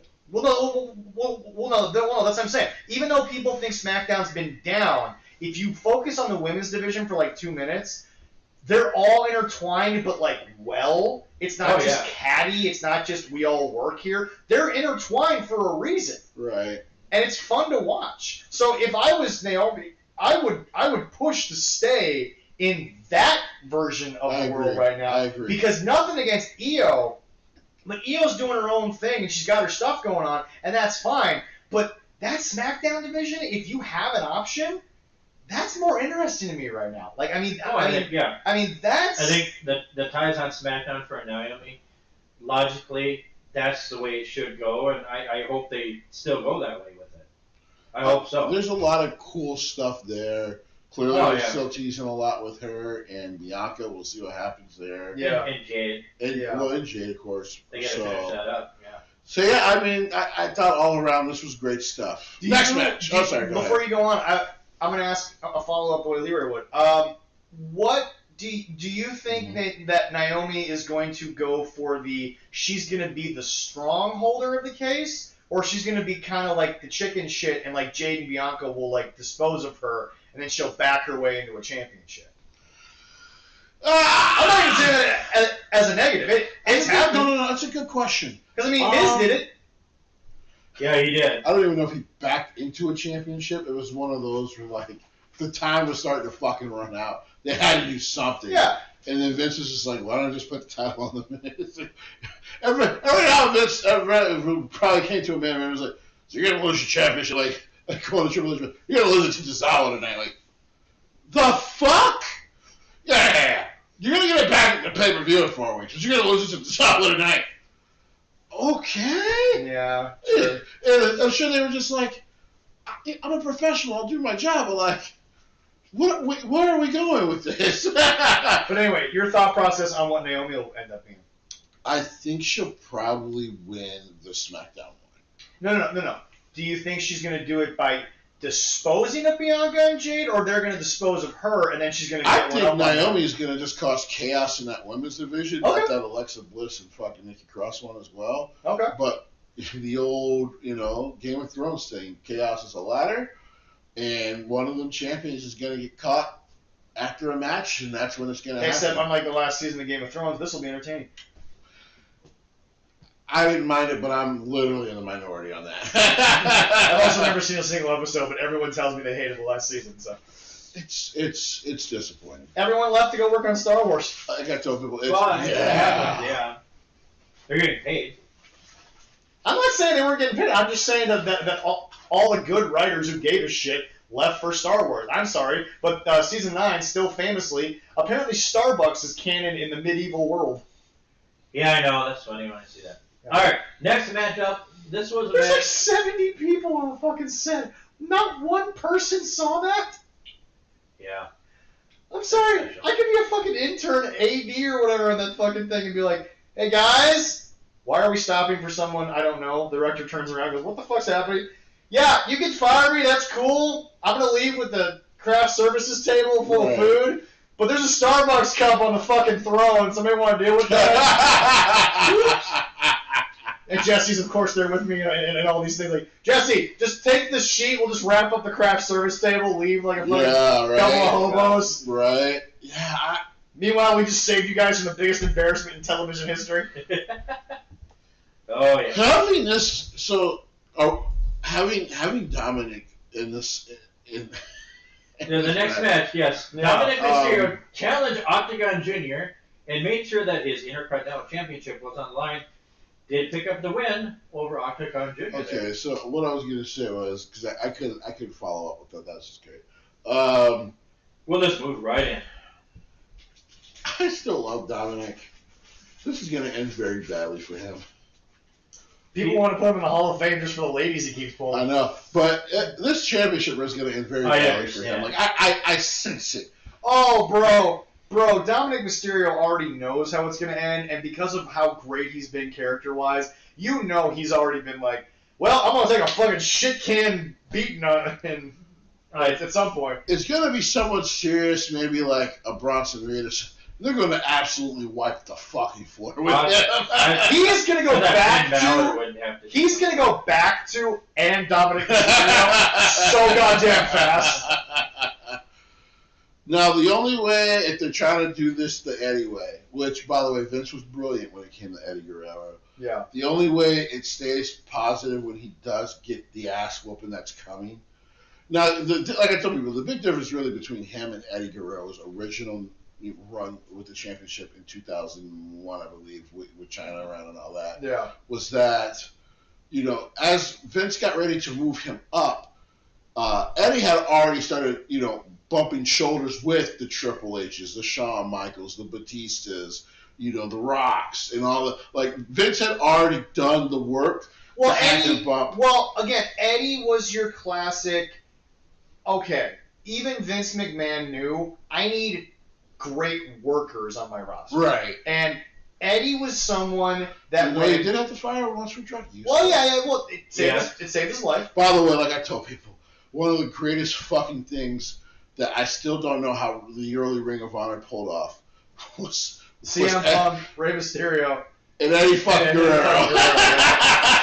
That match is still... That match is a classic. Go find it on the internet. It's great. But no, it's just, Jesse, Vince knew that about Eddie was that when he got in the ring, he wasn't outshined.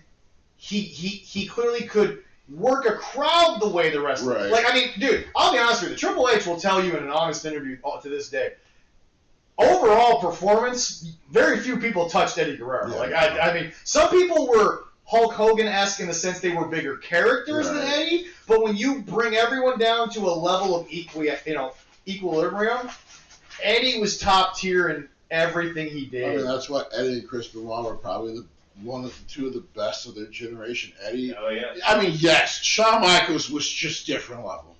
Some of those, there's just certain people that are different level, and Shawn Michaels will always. Shawn Michaels, by his God, was put on this earth to do one fucking thing, and do it greatly, and do it fantastically. It's my God too. So. I forget you guys are the same section of whatever they call that. Leroy, I love you. Christianity. And God does not favor his children. But he might have accidentally sprinkled a little bit more sauce on Shawn Michaels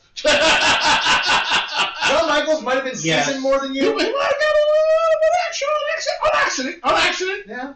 We're not saying God favored the man. We're just saying No, he did not favor him. He might have spilled the salt a little bit. I'm just saying, Leroy, as great as you are, I don't think I can foresee you going back to 1993 and having a fucking excellent classic 60-minute match with Bret Hart. I was younger back then, so I might have been able to. Look at me and be real. 20 minutes at best. And I'm being generous. If I take a really good poop before. Normally it's me, and I don't have to be a part of this segment. This is great. But yeah, no, it's If I lose a few pounds, I'm better. But back to your point. setting up this story of Dominic is already panicking. It's fucking great. Oh, yeah. Well, it looks like I'm hoping that they. Did you see the look Liv gave him when he made that challenge? Thought you were crazy. Well, she thought like, oh, you finally bit off more than you can chew here. But he won. He won. He did. It is looking they're hitting for it. He is going to have some stories with some AAA guys, because the way he's kind of taunting them. I gotta be honest. I think the way that they really set this up more than anything was just showing us like Dominic is already a panicked champion. He knows the ass whooping and him losing that title is coming. He knows at some point down the line, Liv is gone. Dominic Mysterio is. And he finds another. Dominic Mysterio is. I don't know how he's going to do it, but yeah. Is the Milwaukee Bucks of champions, and here's what I mean. I am never taking away the fact that Giannis Antetokounmpo, and yes, America, I can actually say it unlike the rest of y'all. Giannis won a championship, has a Finals MVP, and Jesse, he did it in the town that drafted him. That's But Jesse, let's be honest. I don't think anyone thought the Bucks were the favorites going into the year after. No. They kind of backed into it. Yeah, they kind of backed into it. They kind of backed into it. Because the East was a little weak, and no one wanted to admit the East was weak, but it was weak. Hey, right. Maybe Dom will get Roxanne Perez next. No, he won't. No, he won't. Bro, time out. I'm hoping. No. Here's why that is not a thing that's happening. Why not? Bro, Finn Balor finally gets this. He's not doing this for Dom. Roxanne is playing Roxanne is old school Bullet Club. Finn paying for this, and she knows he paying for this. There we Finn's sick go. of Liv. Yep. And so he's ready for this little thing to split up. That's why she said on Raw, I know what you're doing. Mm-hmm. And he's like, I don't know what you're talking about.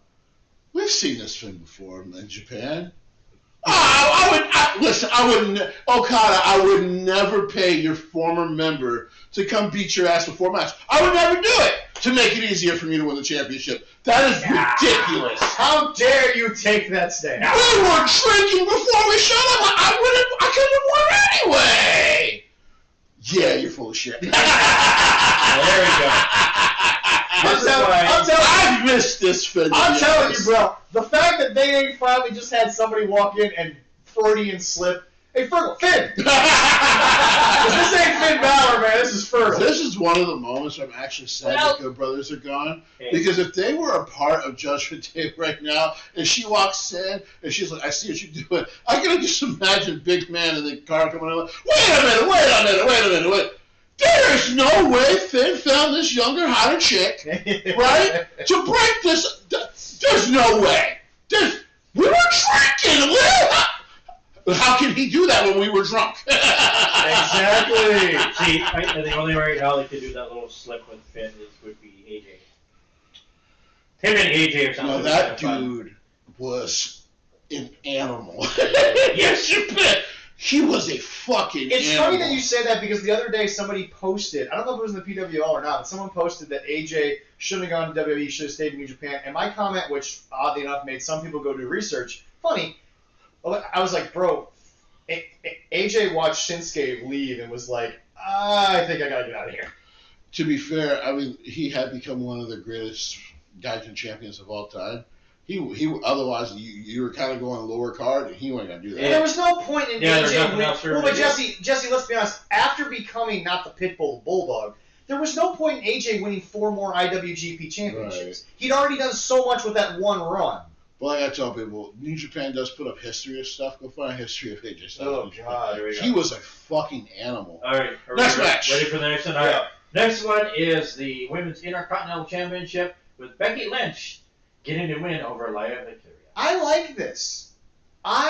This because I was a little sad. I thought it elevates a new By title. the way, best match of the night. Yeah. Oh, it's great. It elevates a title. It shows you that Lyra can go with the best of them. Because honestly, some people thought her promo with Becky was like weak. I thought when she interrupted Becky, I thought it was good. That part of like, no, shut up. I thought that shit was great. Yeah. like no, shut her down. She had already spoken earlier. You know, it's funny to me. That was the moment when I got it, Jesse. Becky isn't Hoganing her way. No. The fans are not willing to accept a new star. And all you people are like, well, the Four Horsemen, they've outlived everything. That's really? fair. Really? Because, That's a fair point. when Becky's out there, you don't let anyone over Becky. Because, I mean, let's be clear. And by the way, the release girls have talked about this. Xia Li, they weren't going to use Xia Li until Becky was just like, I've been working with Xia Li for 3 months now, in her in-ring. Yeah. She's ready to do something cool. Yeah, no. Can we finally do something? Yeah, no. She's like, I'll take the lead on it. Becky tries to elevate. Hogan latched on to the new hot spot. Hogan famously fucking snitched on the wrestlers who were just trying to get like some health benefits and shit, and he snitched on them. Yep. The gosh darn jabroni. That's why I'm just like, you guys, when you guys try to be like Becky Hogan and all like Mercedes Hogan, I'm like, no. We are not comparing any of these people to Hogan. Listen, he might be your childhood hero, but he's a piece of shit. That's just my thing, was that Jesse... I love them back in the day. Yes. I know. Was that Jesse, people started talking about how short the title reign. Guys, mid-card titles, if you get to 100 days, that's a fucking gift. Yeah. The world champion, depending upon your character, that's impressive. Right. 175 days, Lyra being the inaugural champion? 175 days? 175 days. Yeah. Okay, yeah, I know it was Jesse, 175. being the 2 inaugural... months. Yeah. Good. Being the inaugural champion, that's not a bad fucking game. And the other inaugural champion, the U.S. champion, Well, but Chelsea... Chelsea didn't go as long, but she did. But remember, Yeah, she was great. But remember, I just said it. The world title, the length is based on the character you built. Chelsea was never built to be a long-term champion. No. She was a chicken shit. Right. But I think she was a great one to have it for the first Oh, no. Perfect Great. typecasting. Yeah. Not Great. taking it away. But she was never going to hold it for 300 days. The both first champions for each. It was going to be mid-card entertained title 300 days, but she was wasn't going to hold it for 300 days. I gotta be honest though about the Chelsea thing. By her being that kind of heel, it did help the title right away. 100%. Because it allowed the rest of that division to kind of step up and go, I want that title because I know I can be her. It's crazy to me to think. Oh, yeah. It's crazy to me to think. Like seriously, sometimes you have to think back to a certain period of time and be in that mindset because we're all prisoners of the moment. Sure. It's crazy to think, and Leroy, you probably don't even know this without me saying it. At that season of Tough Enough, the whole cast were given WWE contracts except for Chelsea Green. And that's crazy. The entire Yeah, cast I forgot. got that is contracts. And now I think she's one. She's the only one there. She's the only one Because left. Mandy Rose was a part of that one, I believe, too. Yep. Yeah. So, yeah. Yeah, she's out doing. Yeah. No. Good news for Jessie. She's on my list today because, boy, we got to talk about her, but we're going to get through good shit first. How is that good news? Because you get to go off on a dumb blonde white bitch. But I can do that every day of the week. That's funnier on camera. It is funnier on camera. All right, We're doing it, Chris. But anyway, no. Realistic. Becky and Lyra are not done. Oh. I think Lyra was elevated. And I think a Bailey thing being inserted here is going to be a big help. Yeah, And absolutely. then Lyra had to raise her hand. And Still a dumbass stipulation, but hey, you know what? They made it work. Oh, well, it was so dumb. stupid. And Lyra got But bored of it and they said, "Oh, I want to fucking say, hate yeah, that." right. Well, when she did that at the end, I'm like, okay. I guess that's a fun way to make sure after she loses this title, she doesn't look weak. She doesn't look stupid at all. Like that, I guess this ended up working out. But when they announced it, I was like, this is the dumbest shit on the planet. Well, I did like it. The liar beat the shit out of her after it. Well, that's what I said. I'm like, at the end of it, it makes all the sense why you would announce that. Bitch, I'm coming back. But it's like the Vikings talking for fucking 5 months about the schism because of the quarterbacks to various Jackson and blah, blah, blah. And nigga, we all knew you were calling that cheater in fucking Hattiesburg, Mississippi. You announcing shit was stupid. We knew what was coming. Hey, at least the current regime realized, no, we're just going to kill the Rodgers thing early. No, that was actually pretty smart. That was smart, because that would have been like... Also, again, James Jones, you keep saying this, but everyone says it, and the media needs to stop pretending like, you know what, we all in Minnesota weren't reading the local news stuff. J.J. McCarthy was never scheduled to be the starter his rookie year. Who the fuck keeps saying that? I still don't know why that is out there. He was 5th on the depth chart when we opened camp! And then on top of that, your coach was very fucking clear. He has a checklist, and until he checks it off, he ain't the starter. Sam Darnold is my number one quarterback going into everything. Yeah. Sam had never lost number one reps. And Sam still actually offered the kid help when he was supposed to be competing against him, which he didn't need to do. Good guy, Sam. It sucks he's on the fucking Seattle Seahawks, but I always root for Sam Darnold. But all I'm saying is this. Yeah, I hope we beat him this year. But all I'm saying is this. Like, seriously, every time I listen to sports talk, everyone's like, and I'll try to do this in the James Jones way.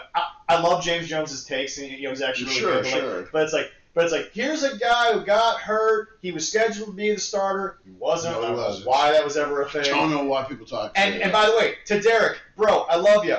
You freaked out, and you went all caps, and you freaked out when you saw the news. What do you mean he's below Nick Mullins? He was a rookie. He's not better than Nick Mullins right now. He had barely started 2 years in a fucking college offense that only allowed him to throw 15 times a game. I'm telling... As talented as he was. I remember telling Derek, bro, let me be very clear. He's not better than Nick Mullins. What are you talking about? Nick Mullins been in the league for 7 years, has actually had like the record for passing yards. No, like I said, my whole thing was, I'm like, well, shit, why would you sign Sam Darnold? Because if Sam does really well, which for 16 weeks I was looking good. But I'm like, if Sam does really well, the dude's not quite close to 30 yet, and you just drafted this kid. Man, the position you put yourself in. But they've handled it beautifully. They actually did a great job. Yes, they did. Unlike the end of the next match. All right, the next match is the men's Money in the Bank ladder match with, and a couple of fun twists in the middle of it, with Seth frickin' Rollins. This is why he's on the show. He builds it up.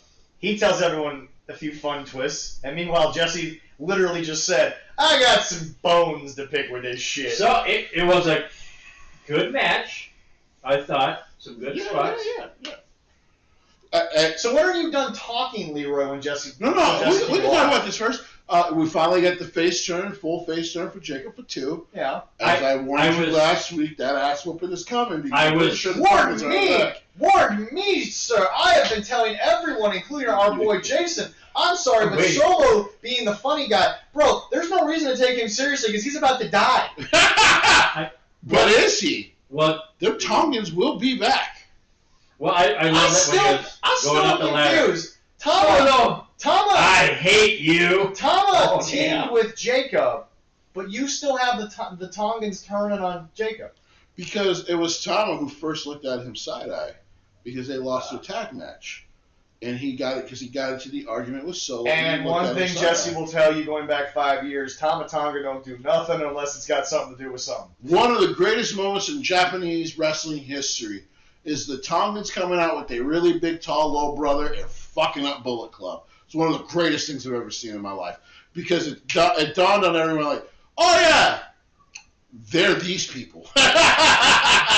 They don't give a fuck about Bullet Club, even though one of them is one of the originators of it. They will fuck everybody in this group up and kick everyone out. Well, I enjoyed the take up by 2 beatdown of Solo, but I was also impressed of what he did to Bronson Reed there before he did that too. How many times does it have to be said?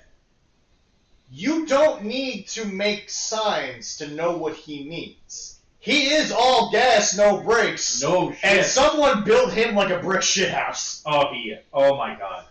They didn't have him on TV after like 6 months of him having been signed. And boy, him working out has been like the best. Well, I remember when you heard that he signed, Yeah. and you started saying more off mic than on mic, where is Jacob? I don't know what's going on. But then when he debuted, you didn't know it was him because this motherfucker's too skinny to be Jacob Fatu. He looks like he escaped Jacob Fatu. I mean, listen, He looks like he lost Jacob Fatu. Yeah, right. People gotta understand Jacob Fatu at MLW is the reason I think most people actually watched MLW. Oh, absolutely. Oh my god. He was incredible. Leroy, somebody that didn't know anything about him, I said, go watch some MLW. And Bro, let me explain to people. Against Hammerstone. I said, watch that shit. Let me be clear. What Jacob Fatu is doing now, Jacob Fatu was doing 40 pounds heavier with a gut. Which is crazy. Well, and I did tell him that. I said, he was bigger and still doing this shit. Right. Jacob Fatu was looking like Jamal Umaga in his later years when he was in less shape. When he was in less shape because of the obviously health concerns that popped up. But he was looking like the savage Samoan with the belly, looking like Yokozuna out there, giving props to Uncle Rodney there. But he was looking like Yokozuna, moving like the fucking Tongans. It was impressive. It's some scary shit. It was impressive. I am looking forward to. And also, by the way, I'd like to put this out there because we're going to start doing two things. Jesse's going to have a lot of tweeting to do. If you bring them Tongans back, you better have Jacob Fatu standing there threatening JC after he throws Solo out, and then I better hear "Ain't Nobody Real with a Gorilla." That's all. It's sitting right. No Name Tim told me on YouTube. I'm just waiting for a phone call. He owns the rights. Just license the shit. I am looking forward to Jacob Fatu's single. This isn't Steel's Kiss from a Rose. It ain't going to cost you $15,000 to call No Name Tim and license a fucking song. No. Jacob Fatu's single run where he's eventually going to get the world title here within a year or so. I don't know, about a year. Couple of years, maybe? Give it 2. I give it 2 or 3. I give it 2 or 3 before all of a sudden Bronson Reed and fucking Jacob Fatu are doing some crazy shit. But beating Roman's ass could happen within the next year. By the way, Jesse, I want to be clear. Quick note, because he deserves it. Bro, Bronson Reed didn't look this good when he was Jonah. He's lost a lot of good weight. I was slightly disappointed when they jumped in the ring, and Fatu went against Bronson Reed, but did not go against Braun. I was like, oh, come on. They're not. They're saving that shit. I was hoping they would go towards that reaction was unsolicited, but when they saw it, even in the back arguing, this is a future WrestleMania main event. I know they didn't stare down on SmackDown. They've done they've done on Raw. Yes, I really want to see that. Yes, I don't want to wait. You want to talk about a match? Unless those two dudes go to prison for some shit, Ron Breaker and Jacob Fatu are future world champions. All I'm saying is this.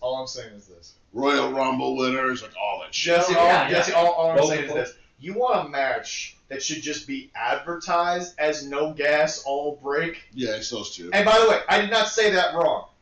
No gas, all break, because they're just going to stand there and you all are going to fucking lose your minds. That match is going to be...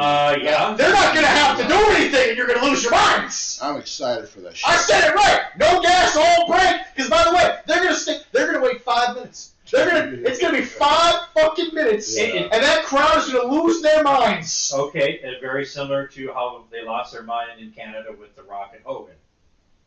Well, yeah, but elevated quite a bit more. But you can't blame things on Canada. Well, I mean you can, but you can. There's a lot of things we can blame on Canada, Chris Jericho. Like those fires. I was gonna say, I've been fucking hotboxing for the last week. Canada, you want to stop smoking up there? Hey guys, put out the weed, please. Son of a fucking bitch. Dude, what are you talking about, man? Well, I woke up at 3 a.m. to go get some medication out west from the Walgreens. Just go when it's fucking open. That's the only one that's open. That's the only one that's fucking open this time of night. I got up at 3 in the fucking morning, and I'm driving through fucking smoke. Yeah. Hey, trust me, it was fucking bad. My allergies in my head. That's why the ring was good. I watched a lot of that. I got good days and bad days with my... Let me be very clear. You can go online and you can check air quality, and a good rating of air quality is below 140. Yeah. I woke up, checked my phone at 2:30 in the morning. 220. I'm like, I should Yeah. not be outside. Yeah, it was bad. Anyway, But Speaking of bad, yeah, go ahead. All right. Triple H. This is not a good call. There were two better options. One of them was LA Knight. By the way, one of them he fucking mentioned in his press conference. Good things come to those who wait. Yeah, I get that, but also Karrion Kross has not been offered a new contract. You should work on that too, because he's growing in fandom. Why would you guys let him fucking walk? I digress. This is speaking as business on this. Random front. I question think on you're that. learning. Random question side note on that. Do you really think Karrion would do all this to just not resign? It's He's gonna get his. He's not that guy. I don't even think it's him. I think it's up to them. I think it's up to TKO. Yeah. I think he's still waiting. And it's like, guys, get fucking on this. And, oh my God, did he ask you to bring in the righteous? This is what I've heard. Then fucking do it. It will cost you nothing to bring in the righteous. I'm sure they will take a little bit of a pay cut compared to being somewhere getting paid a lot and not doing shit like they were just What doing. are the Righteous ever doing Ring of Honor? Huh? What are the Righteous even doing Tony Khan's Ring of Honor? Fucking nothing. Yeah, that's pretty much it. A whole lot of nothing besides scat. So besides LA Knight, who else in the match would you have done? Oh yeah. Besides Seth. And then I thought it was kind of building to like. I thought it was building to him putting it on Penta. And just seeing how the year goes. Because Penta's so hot right now. Yeah, he really is. I don't think they foresaw the popularity of Penta. My biggest thing with Penta when I get asked by people on the internet, where are the results of Penta? And I'm like, guys, I'm gonna be honest.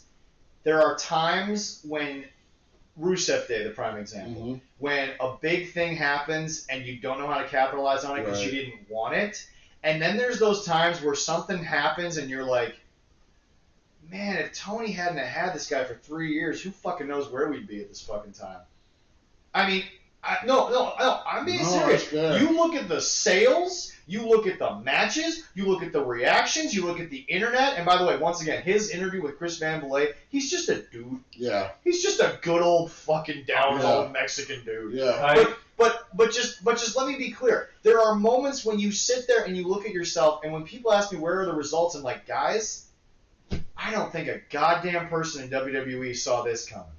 Because nothing against his brother, because his brother's younger, there's still time. Right. But dude, Penta is not Rey Mysterio, and I mean that in the best way. He is his own Pentagon Jr. Yeah. Penta. Penta doesn't need to be called Pentagon Jr. because of the AAA thing now. He just needs... Jesse, you and I, and Leroy, you obviously have seen people. You saw Cher, Sonny, you saw Madonna come out. When you reach a one shortened name, you're a different person. Right. Oh yeah. And that's where I think Penta is getting to. But here's the thing. He's going to continue to circle this main event. He's going to be involved in all the multi-man things. The results are coming, but Jesse, I mean, and yeah, you're right. Get on it. But like, I just don't think they know what to do. I like I said, it wasn't because it was like, oh, it needs to happen. It has to happen this year. Nothing like that. Yeah. It was just like, I thought the way Triple H has been booking him, I'm like, I can foresee him doing this with Penta. Is it the equivalent of you write an album and then you have a pick for a song, but like well, I would say it reminds me a lot of when Seth originally actually won this fucking. I don't know, not even Seth, CM Punk. Okay, yeah. And you're like, okay, because he's been circling around these main event guys. He had been in a Survivor Series match. Done some stuff with he had just turned heel, done some stuff with Jeff Hardy. Yeah. And so you're like, okay, I get why Vince might be like, let's play the long game with this. Yeah. If he continues to go and go and go, Do you think that going back to the point that I made earlier before we got to the match about them going with a surprise more often, do you think they could start to believe in this gimmick, in this idea, and say, I mean, worst case scenario, you can just not win? Well, because here was the thing. Because remember, Damian Sandow recently did an interview. Yeah. Aaron Stevens, I believe, is the name now. But no, he did the interview and he goes, do you ever regret it? He goes, no, because I was going to give people my everything, every time. And the truth is, people still talk about it. Right. And it's funny to me because you see a lot of people now on the indies who are formerly there. They could be as bitter as they want. Nobody would be mad at them for it. But they're like, no, it's about moments more so than this or that. And again, you make the title. Had they given me the title, I would have gone and made it. Right. But he made more of a moment with John. And of course, we all knew Damien Sandow wasn't beating John Cena at the height of that. And Damien Sandow got some really cool moments at WrestleMania. Yeah. Like I tell people, like, I know Elias didn't get a full run in WWE, you would think. But I'm like, the guy got to interact with legends at WrestleManias and SummerSlams. As he once talked about, the only time I think the moments thing was negative, and we all know now that it was when the Ascension got beat up by all the tag teams. That was just fucked up. Yeah. That was the first time, for those who were starting to understood like backstage shit, because I've been around the indies, so you kind of learn a little bit quicker. Yeah. And I was just like, Vince hates these guys. That's all this is. This is Vince hates these guys, doesn't know why Triple H sent them here, and this is a message to Triple H, and that sucks. Yeah. And then Triple H for years kept just putting this effort into guys and gals, and I was just like, that's why I always used to fear people wanting to go up to the main roster. Well, remember, Karrion Kross never hated what they did to him. He hated that they didn't know what they were going to do with him. Right. There's a difference. Yeah, there's a difference. Well, as we all saw in the Bray Wyatt thing. But to my point, it wasn't the fact that, like, at times, like, he got told no. It was the times where he got told no, and then there was no plan of what to do next. Right. Now, but back to my point, do you think that Money in the Bank should turn into something where Triple H can be like, look, we got literally 365 days to figure this out. If after 6 months we got nowhere to go, pop out your lose. I'm not gonna lie, it's not even that. He's gonna cash in on Monday. A possibility. Yeah. I think it's almost a foregone conclusion he's going to cash in on Monday, because I don't think they're going to allow Jey Uso to lose clean again on a Monday. Yeah. And they're not going to allow Gunther to lose clean again on a Monday. Yeah. So there's a good chance he's going to insert himself on Monday. Mm-hmm. And he might win the title, which is actually fine with me. I have no problem with that. Yeah. But there was better ways of doing it. It's just like Brock fucking doing it so he could be. Who was it like? This will make sense. Did you hate that Vince was the higher power? Yes! Okay, so basically that kind of throws out. But no, like I said. I'm one of the few people who did. Well, because I remember as a kid, I'm like, It made sense for the story, but like you said, it was more an because there were better options at the time. Well, because, and like I tell people, in retrospect, as an adult, I don't know how no one in the room went, Vince, it's too obvious. Right. Because, remember, they were doing it with Stone Cold at the time. Yeah. And it's like, Vince, this is too... You and Stone Cold working together is always a weird concept, as we found out much later on. So, like, as characters. So it's just like, when he was the higher power, it's like, fuck, of course it is. Like, of course it's Vince. Yeah. So anyway, like you said. No, I still made that one moment where he called The Undertaker a son of a bitch for kidnapping his daughter, even though clearly he's the one who had him kidnap Stephanie. Fucking even weirder. Yeah, you know. Yeah, no, I mean... Nothing's canon in the McMahon world other than what he just thought of. Yeah, no, not going on Seth and going on somebody else because of the history of the men's Money in the Bank, where it's not 100% guaranteed. It's like 76%.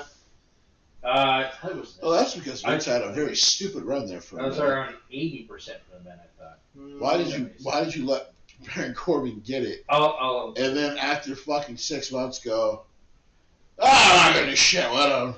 And that was stupid because he put it up there.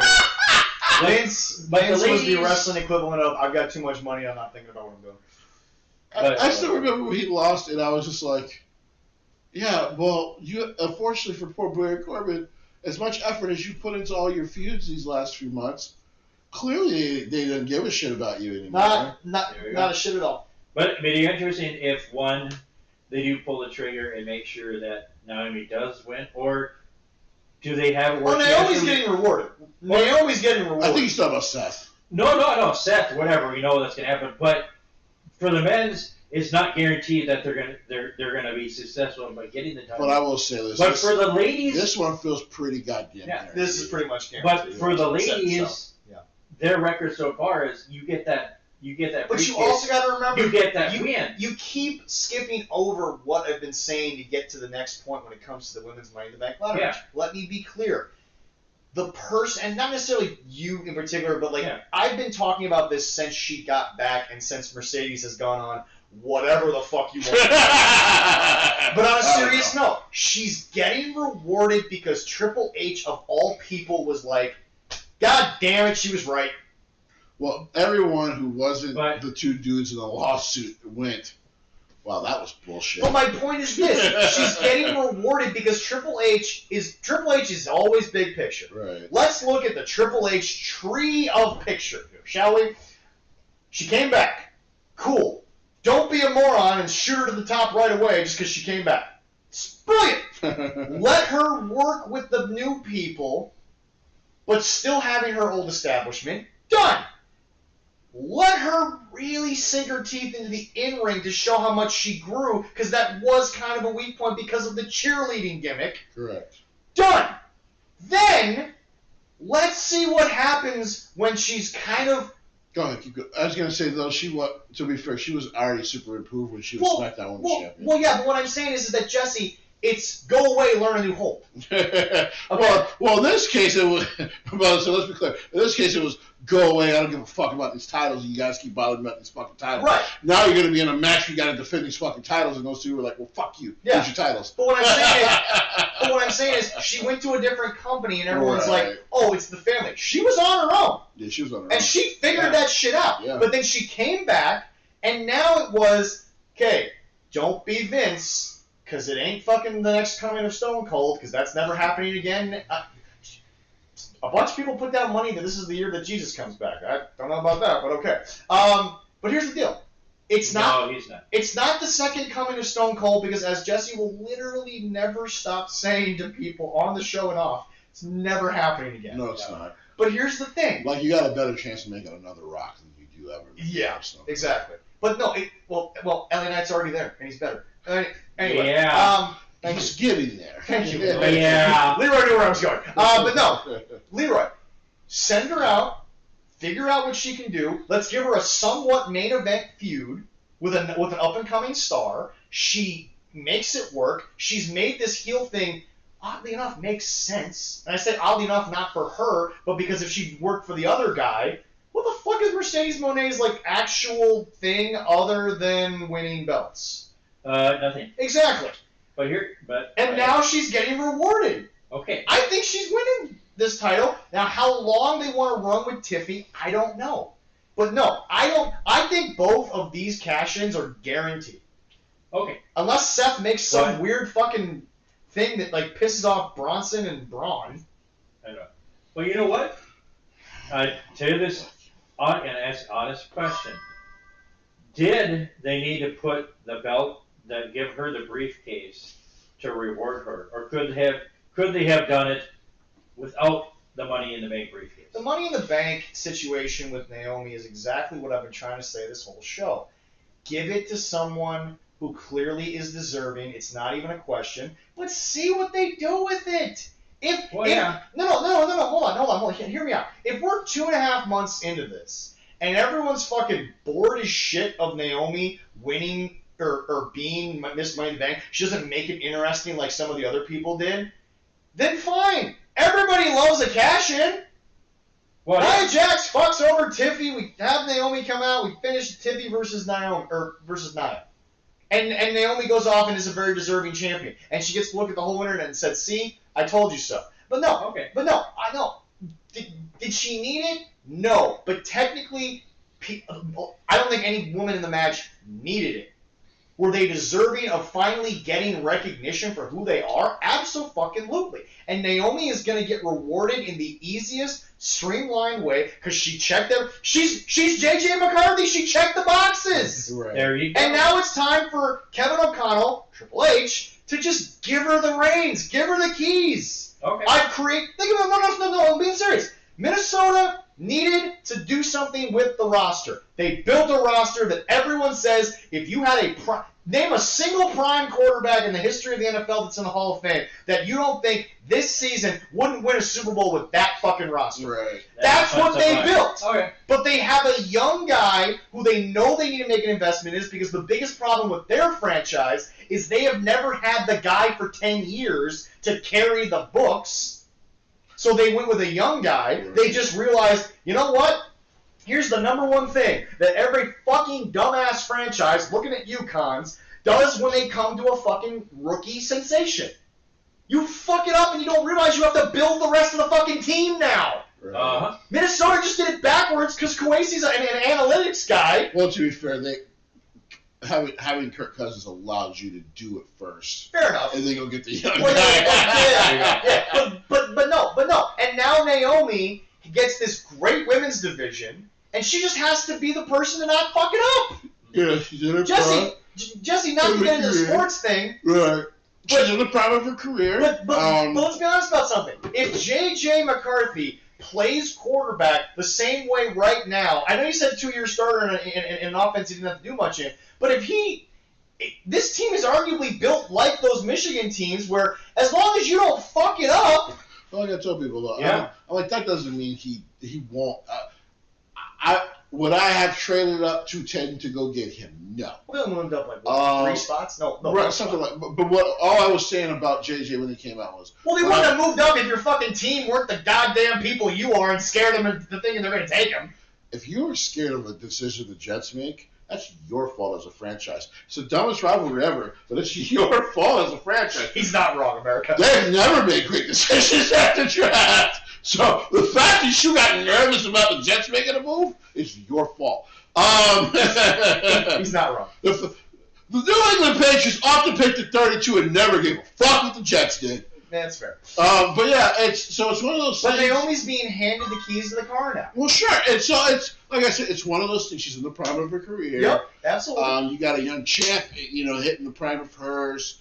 And she's only going to get better and better and better. Yeah. You got a Charlotte probably kind of getting near the end. That's just going to make to that. No. Fine. Yeah.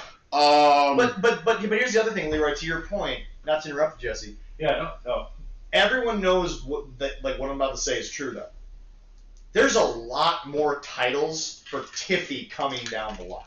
Because Naomi does have this extended WWE legacy, we don't know how many there are. You're right, Jesse. Prime of her career. I can tell you. But her history... One, because she just admitted, like I said, she just admitted in that interview like 2 or 3 weeks ago, maybe a month ago, she plans on stepping away and trying to have some kids. Yeah. So you're not wrong when you say Naomi is in the prime of her athletic career, but we're seeing more and more, not faulting it, don't at me, internet, women giving that up. Do people not realize? Let me be very clear. The NBA began with the Boston Celtics going 11-1 in the finals. Right. The fucking Minnesota Lynx were about to go 12-0 if Maya Moore didn't decide to go do something with that she felt was more rewarding. Right. Not faulting her for it, Yeah. but she was the unanimous MVP, the unanimous first team, the defensive player, the fucking finals MVP, 4-time champion. This was 6 years. Right. The Lynx were about to win everything for the end of her time. Right. But again, like you said, these days they make more money faster, and they're smarter with it. Right. So they're able to make it last longer. Right. I tell people all the time, you want to give me fucking Trevor Lawrence money right now, I will literally never set foot in another place again. $156 million for the next 40 years of my life, I got no problems. I will say this though, and why the Naomi thing is probably the best. It probably was the best choice for Triple H. I think so. Yeah. I guess I've already mentioned that interview where she says she wants to go have kids. So the fact that she said that means they already knew that. Number two, I always talk about this in pro wrestling recently for our fans who don't maybe listen to the audio as much. I always say sometimes as wrestlers, you're going to hit the wrong side of 30. Yeah. I know a lot of them are going into their 40s. We know some independent guys who deserve to get signed, but they're starting to hit, that's what I like to call the wrong side of 30. Yeah. Because, unfortunately, especially in your late 30s, And to be fair, a prime athlete like Tom Brady admitted this. You just don't heal as quickly as you used to. And that's really what it is. It's not the moments. Right. It's the recovery. And by the way, it's interesting because Shannon Sharp, I think, really said it best. Shannon Sharp, even now, would love to get on an NFL field. But Jesse, there's different levels to sports. The reason why I tell people who are like, I could do with those, here's the thing. You and I know a bunch of dudes who, whether it was one knee injury or it was their own stupid doing, never got a shot at the NFL. Right. The problem is, Tom Brady did not become the all-time winningest quarterback because he beat the Jets all the time. It was because Tom Brady was quote-unquote, he wasn't that athletic. That was all real. Right. He mentally lived for nothing more but meetings, film, and fucking study. He just wanted to play football. That's what he wanted to do. Shannon Sharp said, physically, I knew I was better than half the guys in the Ravens room. But he didn't want to do OTAs. He didn't want to do minicamp. Didn't want to spend 3 months in a dorm doing training. Like, the grind of the NFL has nothing to do with the physicality. The grind of the NFL is, to quote Colin Cowherd, you practice 6 times more than you play. Well, and then here's the other thing. Why I understood why a guy like Aaron Rodgers might want to wait till actual sort of mini camps to get signed. Like I keep talking about it for athletes, especially after hearing Tom Brady talk about it, hearing Shaq talk about it. That wrong side of 30, where it's just like you get up and you're like, I mentally know. Yeah. I can still take all these young dudes. Oh, yeah. Even for the women, I can take these young gals. But is my body actually going to fucking allow me to do it? Well, remember how hard it was in his prime for Sean to get up. That was when he was in his prime. Right. And that's why the pain pills started, because of the back. Imagine it in his second run, all of a sudden he's sober, he can't take anything for it because he's born again, and he still has to get up with the same bumps and bruises every fucking day. But to be fair, he did say, because I think sometimes we think about that second run so fondly, and it was great. But he was not forced to wrestle a lot of TV matches. Right. No, yeah. Like, to give Triple H some credit, Triple H wrestled a lot in his fucking prime. Yeah. And so, his second run, to be fair, Mr. McMahon, I can't believe I almost said that. Vince McMahon actually did him the solid of kind of protecting him. He talks about it all the time. Yeah. For that first match with Triple H, he's like, I had doubts. So, like I said, for Naomi, this is perfect. Yeah. Because she's getting close to the wrong side of 30. Yep. And while I always root for wrestlers to be able to go into their 40s, their 50s if they can, I also just especially listening to Tom Brady, because he's like, listen, I know what it used to be like to be a normal dude. And then I had enough money. Well, you and I, the best example for you and me being music guys was, do you remember the interviews that they did when they finally came back and them being Fall Out Boy? When Patrick would talk about, we were at home doing dishes, doing laundry. Because Jesse, when they were, at their peak, man, they were on the road a lot. Pumping out records. There's something to be said to go home and just be normal. Especially when, and again, this is not us, but especially when you have the money to just be normal. Right. When you have the money to just sit at home and be normal. We did get a comment from a new watcher and listener there. Sister that swears her girl grinder to you. You third-class beard you. But you sent a good person there saying, Naomi winning was awesome. Not to quote the Miz, but it was awesome. Yeah. Yeah. Thank you. We agree. Thank you. Yeah. But anyway, no. Like Jesse said, Tiffany's going to get a couple more of these before she even has to worry about what Naomi's talking about. But Tiffany's, like I tell people, it's just the thing with about, and why everyone does feel the way they do about MJF and AEW. Like, you have this guy in the right side of his 20s, in the prime of his shit, now doing movies and shit like that. Like, you got to be able to time it right, because for these athletes and these people, they have to, at some point, they're going to make that decision where it's just like, my body cannot do this anymore. Nobody understands, and I'm being serious, how Rey Mysterio keeps doing what he's doing. Before we go on to the final match, I do want to say this because we should move on soon. There's a video out there, and the guy didn't make the video to make fun of former wrestlers or anything like that. Yeah. But it was a video, and the title of the video is why, as a fan, we should always be thankful for them. Yeah. And you see the former wrestlers and how slowly they move at times and all of this. Yeah. Because their bodies took fucking beatings for years and years and years and years. And you also got to remember, those are the wrestlers who didn't have access to this kind of medical care. They were doing 300 nights of, and just fucking crazy shit. Well, remember, there were preliminary guys in the territory days, torn ACLs. Well, I can still put weight on it. Right. Got to go wrestle a match. Right. They were preliminary. Right. But that's how they made the money. Right. So, yeah, appreciate them now, and then sometimes give them their flowers when they've earned it. And if they want to leave early and still be physically able to play with their children at some point in their life, I ain't mad about it. Like I always said, I never faulted DB or I guess Brian Danielson for saying Thank you, Wrestling Collection Connection. They say hi, guys. They also say that, and they also say that the second-rate beard sent them. So Leroy appreciates you guys. I really love it. Thank you. All right, yeah. WCC there. But anyway, so we'll move on. But no, guys, understand something. I'm never mad when someone admits, right, I want to go before I have to go. Right. Because Jesse, we always hear a lot of athletes say, I gave everything I had. And by the way, to give that guy credit, as much shit as I give him, Jerry Bollea gave a lot to the business. Yeah. Though he was insanely fucking selfish. Watching him walk around now is one of the saddest things ever. Oh, yeah. Because this is a dude who's supposed to be 6'6", 280. Yeah, he's not that. But he's lost height because his knees were shit. When you see him walk around, you're like, I don't want to say this because it sounds mean. Yeah. But I see why some of the others in your generation are dead.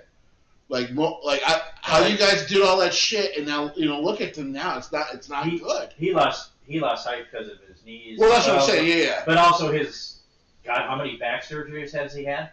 Well, when you drop that same fucking leg, yep, 350 nights for 20 years, and you'll lose some height. Well, and he said the same thing. If I would have done something other than that. Jeff Hardy talks about it all the time. Every time now I go up, I third guess myself if I should hit this. Bro, ain't a goddamn one of us wondering how Jeff Hardy still is able to have two legs, let alone walk on two legs. But anyway, so the final match of the night. Yeah. Final match of the night. It was a tag team match with Logan Paul and the world champ John Cena, WWE champ John Cena, against Cody Rhodes and the world champ there, main event, Jey Uso, with the main event, Jey Uso and Cody Rhodes getting a win after a little dirty stuff coming from the other side there. But then they got a hand from somebody that we thought we were done. Even if your chance got him rehired, who the fuck cares? This is wrestling. Changes get made on the fly. And as Jesse pointed out, and this is the real conversation, forget the match for the time being. It was a good match. Jesse, you would like to speak to the people over at TKO about what the difference is between professional bull riding and professional fighting are to sports entertainment. Okay, real quick. To TKO, it's a TV show, you fucking idiots. You cannot flip in and out characters and just release people and things like that and think there's not going to be backlash. There's a reason Vince always took heat for it. Now, like I said, I do understand the business. People are going to get cut. People are going to get released. Unfortunately, in the Indies, sometimes it's not even that. You just don't get booked anymore. And that sucks. This is the way you make money. But certain guys, there's something on much. There we go. But certain guys, now, Bully Ray talked about the loyalty thing. Bully Ray, I have bad news for you. Vince ain't in that building no more. Eric Bischoff is going to start a wrestling promotion with fucking Hulk Hogan. We'll see how that goes. That shit does not exist anymore. If a company does not want you, there is no such thing as loyalty. They'll let you go. If you cannot make money, I'm going through it with a job right now. If you cannot make money for them, they do not give a fuck about you. This isn't Tony Khan's wrestling company. Tony Khan. And even he. One thing I need to just make very clear that why he relates to this is Jesse.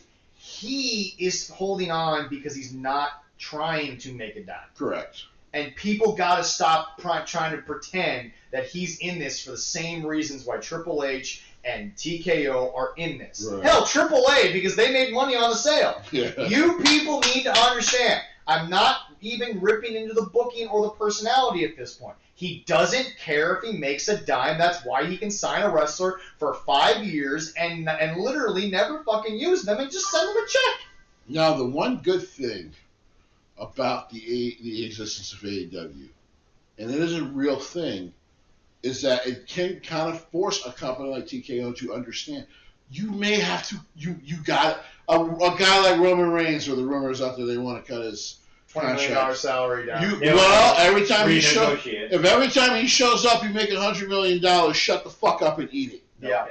Like you just, as a matter of fact, we talked about on the show. LeBron James is going to make you motherfuckers $1 billion even if he's out for 30 games. Ari Emanuel used to represent guys like Brad Pitt.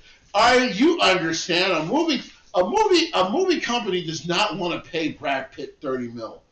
But they understand when they pay Brad Pitt $30 million plus whatever he might get on the back end, it's probably going to make the movie $400 million alone because he's fucking in it. Yes. But they get it. They hate fucking doing it. Yeah. They don't want to give one person that much money. Robert Downey Jr. got paid an average of $40 million per Marvel film. Disney is paying him $50 million right now to come back for one movie. For probably a multiple, but we'll see. Well, yeah. But like, well, they're gonna make his contract back. Every time he shows up, they're gonna make close to fucking $400 million. Comment you saw? Yeah, Sister of the Skirt. Speaking of crap, Cranny Q is starting some.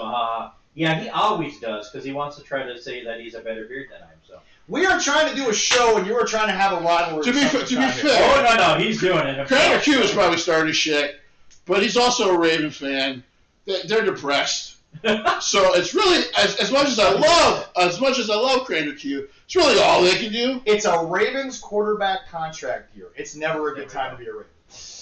Especially when they're not going to win the Super Bowl again. True. Now, where were we? So you cannot, for the that ding was too perfect. For the love of all that is holy, of course you got backlash for cutting R-Truth. Of course Triple H brought him back when he was finally healed from all those knee surgeries. He's one of the most popular guys on the planet. He doesn't have to wrestle, and he sells tickets. And he gets big pops.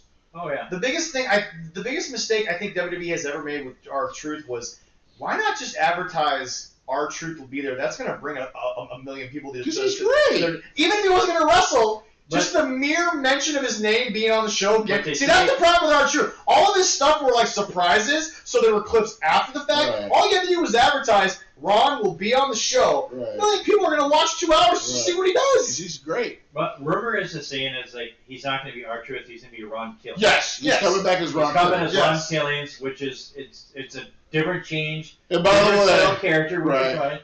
Now, and by the way, you cut him for contract purposes, and I bet you had to fucking pay him more to bring him back. Yeah. This is why you don't do shit based on, we got to save money. Hey, Jesse. No, nigga, if you are putting out that at WrestleMania, at WrestleMania you made close to $250 million fucking dollars. Don't tell people all of a sudden you have to save money. Hey, Jesse, quick question. He's talking smack about your Jets in the chat there. Hey, but unlike your Ravens, we've won one. Oh, I guess that's all you've won either. Now continue.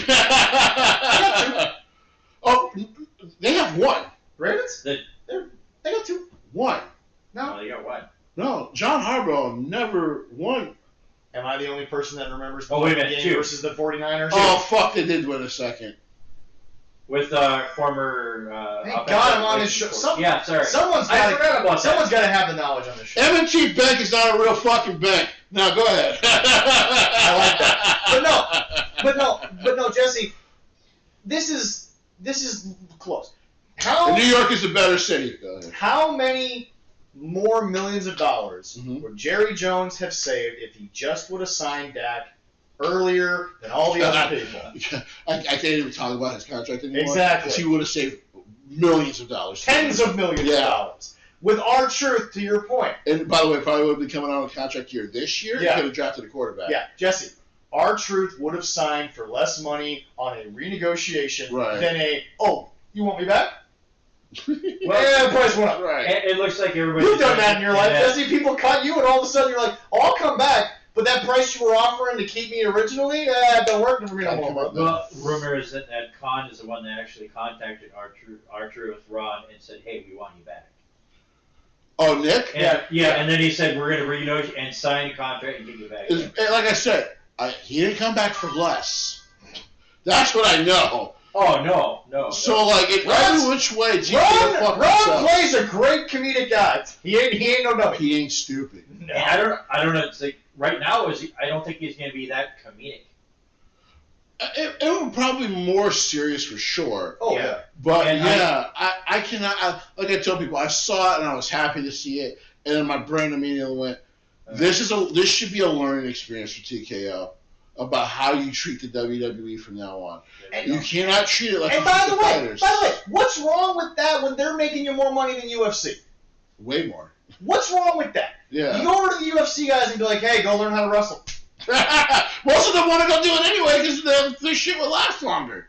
They know it. By the way, Jesse, you said it forever. They fight more dates than the wrestlers wrestle in WWE. By the way, Jesse, you said it on our show about 3 or 4 weeks ago, maybe 6, and people started to get on you being like, Jesse's overvaluing it. Meanwhile, TKO announces that they want to renegotiate Roman Reigns' $20 million salary. I said, I'm getting nervous about the way they're trying to do this. That's crazy. And now, thanks to the Ron Killings thing, I bet you that story will die. Well, all the very listeners, what do you think about R-Truth, Ron Killings coming back? I'll wait for everybody's comment on that. So no. So you know what? While we're kind of as they're commenting, we're gonna go ahead and start answering some of you guys. I loved it. Oh yeah, I did love it. I will admit, I thought the match was fucking kind of boring before he came back. Yep. And the next conversation we have to have.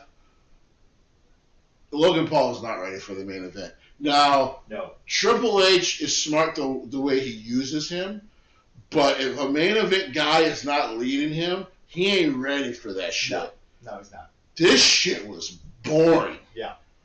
Did you want to answer that?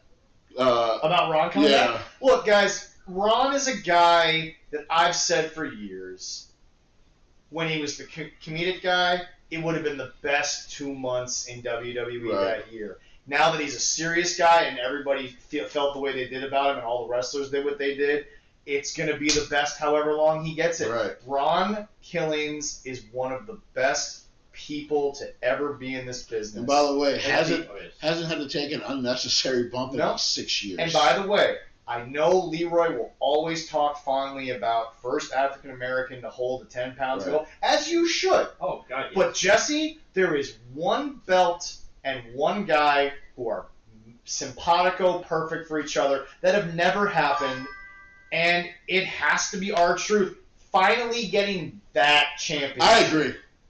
Now that you brought him back, it should happen. The person to end... Cody is young enough. The person to end John Cena's 17th being R-Truth randomly has been selected by the fans to be R-Truth. And listen, you know who would be happy about that, even if it changes the story? Cody Rhodes. But can I also be clear about one thing? Okay, I don't want to be a Debbie Downer, but I need to put a caveat in there because of what you said. They brought him back. Let me put this caveat in there. Hold on, just give me the minute %. Listen up. If you do it,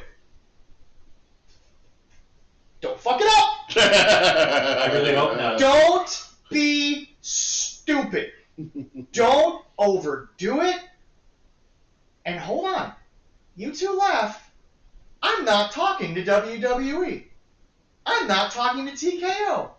I'm talking to you stupid fucking fans. Don't turn on him 6 weeks after he gets it. Right. You got it back. Right. They listen to you. Right. When you get what you want, you flip-flop really fucking quick. Come here.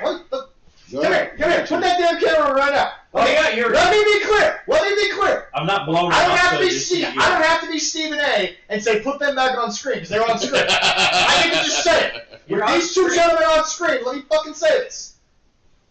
Yeah. Don't you fucking do it. Don't you fucking sit there, have that big fucking pop when R-Truth, Ron Killings, gets what he has so richly deserved for the last 20 years of his beautiful life. And don't you fucking tell me 6 weeks in, well, who's beating him? Don't you fucking do it! Yeah, Don't you do it! It happens. Because you know what this is? happens You know what's way gonna too much. happen? And by the way, I mean this when I say it. You're gonna be the WNBA. Oh. Give me a second. Let me cook here for a second, okay? I'm gonna Go give it to ahead. myself. Let me cook. Go ahead. The WNBA Facebook page, whoever runs it, stop showing the one fucking basket that Angel Reese made all goddamn game, and then fucking telling us about the highlights. Because that's all it is. Stop convincing yourself that she's something, Angel Reese fans. She's not. Okay? Don't convince yourself that Ron Killings is something, and then in 6 fucking weeks, try to walk it back by pretending we're still happy, but we really, really, really want the next thing. Don't you fucking do it! Don't you fucking do it! Yeah. Because I'm going to sit right here, I'm going to go off on you people, and we're going to make it viral, just like Jesse needs to start tweeting Triple H, because that's what the show is. China for Hall of Fame. Jesse, let's go. Get back on camera. Well, yeah. I'm talking. I got this. That's fine. Yeah. But all I'm saying is this. This is the perfect time for Jesse to take a piss. Don't you people dare. If they give you what you want, don't do it. Don't you guys sit up there and start your tweets and your posts and your fucking chants. This is boring. You got what you wanted. You got every single thing you wanted if they do this. And we all agree, Leroy, look at your camera. I look at yes. You agree Yes. with this bring back, Yes. they need to give him the belt. It's not a must, or no, it's not that they should. They need to give him the belt. It would be a lot of fun, and with Cody pinning John Cena, the champ, in the middle of the ring, Yep. there were some chinks taken out of his armor, so All I'm saying he's is, not invincible. So yes. all I'm saying is, to the internet audience, don't you do it. Don't you come up here and after 6 weeks tell me. And by the way, we all know Ron will probably just have them nostalgically be happy for probably 3 months. We Oh, know yeah. that. But don't you people start to tweet. Don't you people start to ask me in the comments section, okay, this is getting coming. Don't do it. Because you got what you wanted. And you got what you wanted. Yeah. Angel Reese wanted this. She wanted this hype. She wanted all the criticism. Well, now you're getting it. Yep. And when real fans of ball, when real basketball fans sit there and they say, she's not bad, but she's not the scorer that she should be at the 9th overall pick. This ain't the NFL where you draft a lineman number 9 overall and be happy about it. That's true. Yes. Don't you dare look at anyone with a straight face and have the balls to say, you know, why did they put it on R-Truth? You know why they did it. You know why they will do it. You're going to get what you want, so don't bitch. As All I you got to say, say. hard subject to change, you know. Jesse, start tweeting. You did all that soliloquy, and you don't even know if I tweeted or not. I did while I was pissing. You see, He's a multitasker. There. my dick flops. I'm sorry. We don't. Who in this room has We an don't. average time in the bathroom of 23 seconds? Oh, that's you. Exactly. But what I was saying was, as it comes out like a wood log. That's Anyway, So, And then I guess but it doesn't Jesse, do that for Jesse, now your response to what I just said. I mean, once you started getting into it, he's dead right about the IWC, and we're a part of the IWC. And it's a part of the IWC I absolutely hate. Because it's, I mean, Daniel Bryan brought that shit up years ago. Like, even more than the Triple H jokes of I'm going to tweet my displeasure, which, by the way, even though he was a heel, I genuinely fucking laughed at because it was funny. But I will say this. Daniel Bryan fucking nailed it. It's a fickleness in the fandom. And it reminds me a lot of Star Wars. Yeah. Of just like... He didn't sell the franchise, he sold the fan base. Because he didn't want it anymore. George Lucas didn't want to deal with it anymore. George, I mean, he took a lot of hate for a lot of years, and he was just like, well, fuck it, I've made all the money I can. Somebody else, if you guys want to make new shit with it, fine. The only people, he's still making money. The only people in the world, well, sure. The only people in the world who don't think they've made enough money to never spend it is Disney. That's why they'll buy whatever the fuck they want, as long as it makes them money. Because IPs make money, damn it. But here's the thing. If they make him champion, Zach is absolutely right. We can clip this video, and we're going to share it around the world if we have to. You do not fucking turn. Oh, no, leave it. Write down on your sheet of paper for notes for later. You are clipping that. Because that's getting clipped. Oh, I'll find it. I'll clip it. Because there is no fucking way that this major company gave everyone what they wanted. This is rare that it happens. Made it into a story, which Triple H was always going to be great at doing. And 2 months later, you're not happy with it? If he wins the title from Cena, let's just say SummerSlam. Sure. And you guys flip on him? Like, I think I would lose my shit on the IWC. Now, as we move on from WWE, we're going to stop here because after the next segment, I'm going to need better help.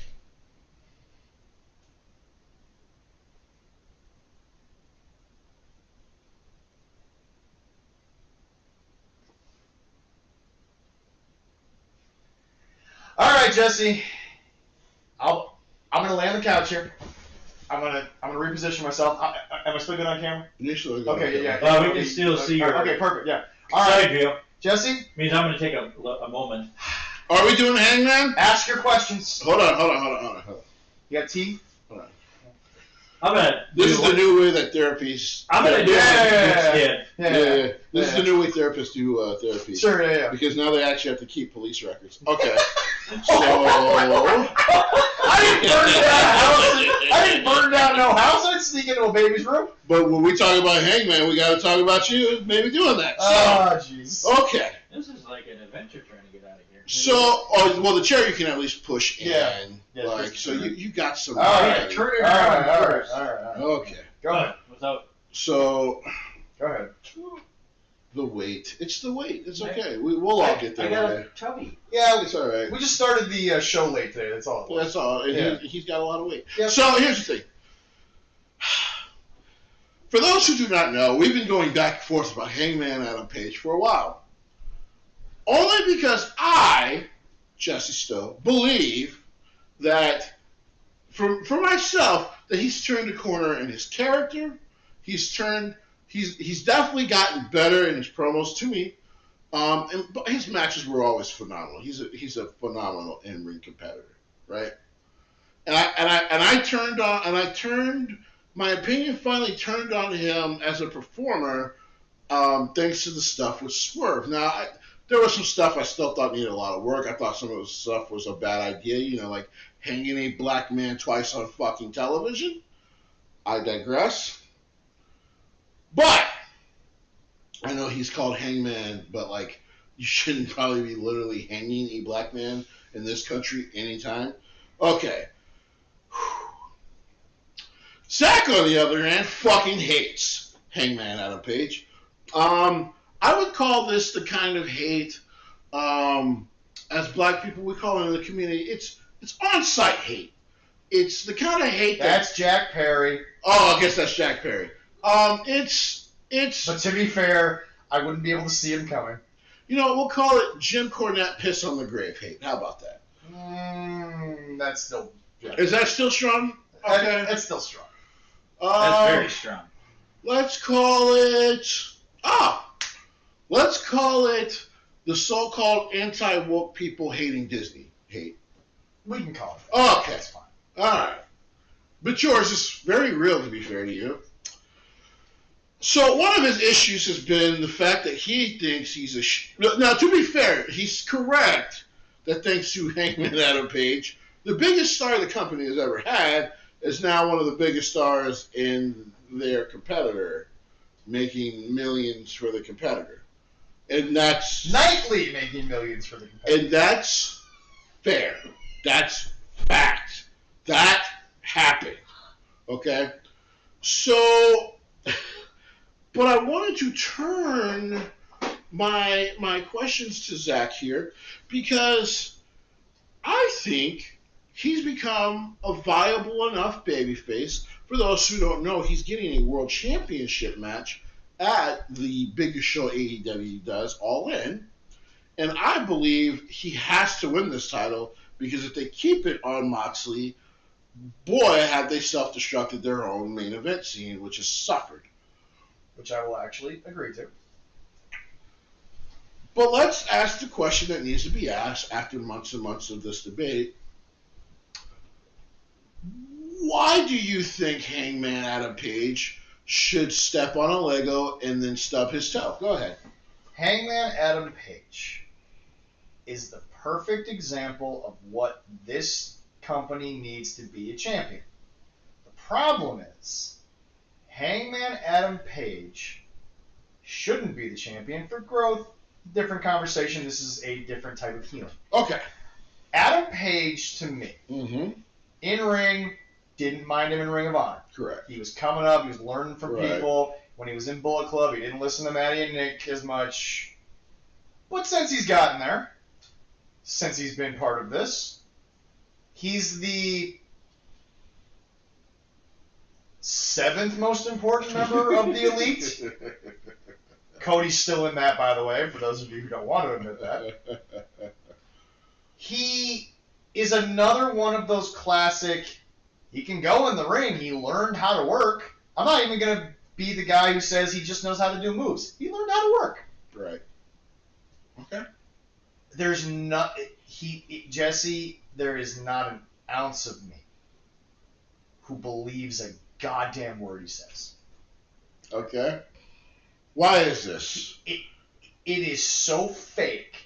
It is so up. It's up. He's got his chest out. Yeah. He's like bowing up. He's trying to be a John Wayne looking cowboy. But what people don't realize is that John Wayne films, he was in the script written to be impossible to beat. So he was very much relaxed. He was very much himself. There was very much an aura that wasn't, I'm trying. Okay. And the problem that I have with Hangman Adam Page, other than the clearness of you cannot work at an unpreliminary level for any other goddamn wrestling company on the planet. Sure. This is your one shot, kid, Sure. and you've made it that. Sure. Look, guys, fine. You want to take Jim Cornette's speech about him and write it word for word about to say, this is from me. It's he comes off so rehearsed. He's gone over these lines 1,000 times. And what I watch is when he doesn't know what to say, he fumbles and tries to find it again. Keep going, kid! It's called improv. Take a class once in a while. Although most of AEW needs to take an improv class because their want to go back to spots that just didn't work is just mind-boggling. It is pretty But I don't believe, and by the way, for those of you well, this is exactly what Jim says. I'm not influenced by Jim because I don't believe him about Kenny. I believed him when he was bum-ass Kenny because that sing-song he voiced was coming out.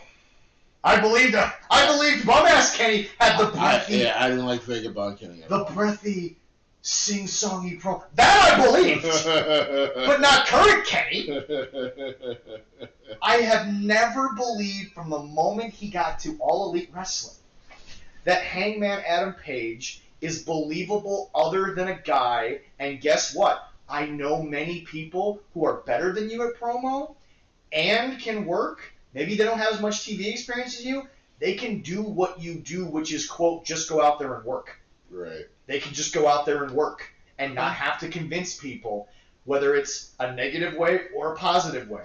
So is it in the way he speaks? It is the way he speaks. It is the ingenuine tone of how he speaks. Mm-hmm. Jesse, there are wrestlers who have created characters, and I know it's ingenuine. Chelsea Green's a prime example.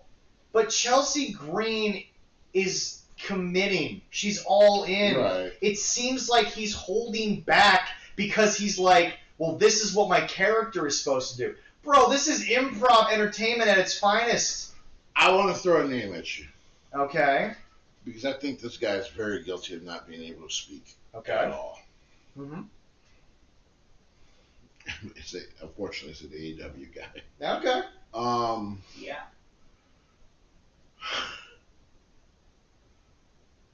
Do you have the name, or are you trying to find no. it? Okay, all right. It's going to piss a lot of people Okay. off, but it's real. I'm Okay. sorry. Yeah. This is therapy for both of us.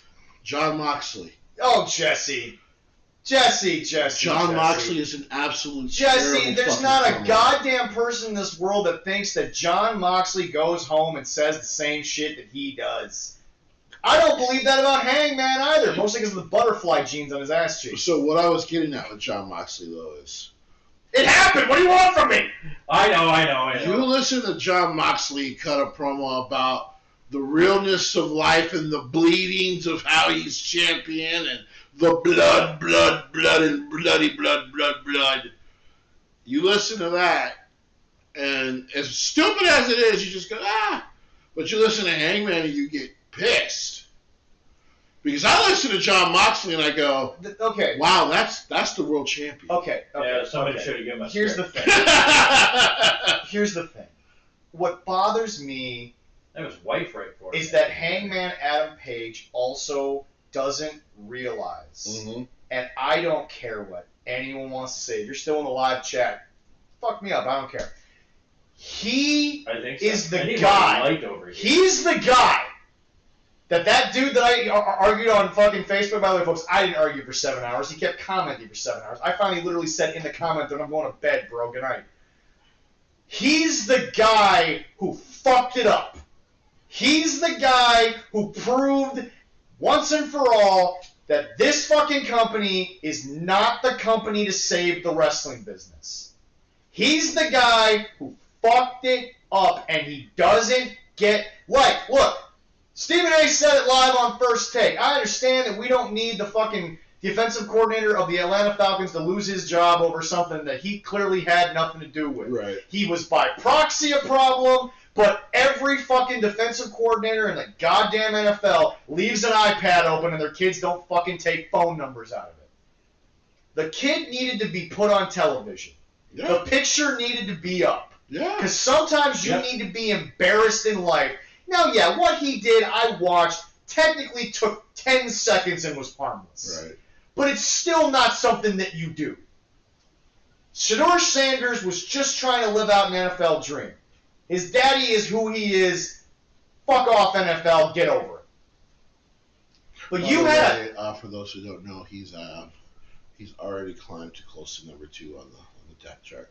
I told people it wouldn't take long. Shedeur was a first-round quarterback. I don't know why Yeah, people he didn't was get sleeping that, there. but neither here nor there. Different show. But just, folks, Yep. you want better for the wrestling business. I don't want AEW to close so I can come on our show and prove a point. I don't want that. I can't have it die. We can't have it. I I cannot don't. die. Dude, Dude, I have made so many friends and family in this business. And I want the name Khan to be at the bottom of a big check for them Right. so they can feed their family. Right, I Because agree. everyone does it for more than themselves. Right. I agree. But you can't sit there and tell us, A, that growth is happening, because it's not! He tried to use the fucking, well, there's $1 million on Max, who cares about cable? There's not! 2 minutes on Max is a full view! Wait, was that? I thought that was Dave Meltzer. Was that him? No! The guy that I was arguing with on fucking Facebook! Oh! He tried to use that! I thought that was like I thought Tony Khan said that. I was about to be like, dude, I want to know the drugs so I can take them. That's incredible. Okay. Okay. Jesse, arguing with this guy on Facebook. Oh my God. It reminded me that no, some of us need it to survive. Some of us would take a check if we got a chance to work there. But the problem that everyone needs to understand is that the wrestling business used to have 10 million a night. Do you mind if I pause you for a second? Yeah. I want everyone to know, because I've debated people at shows. If you've ever seen me at a show, you can always come up and debate me. But understand, you can ask Creator Q this. If I think what I hear is stupid, I'm going to say it's stupid. If at that point you are offended, I want you to really go and look at what you were saying and try to see if maybe you've been in a talking bubble. If it's your own opinion, that's one thing.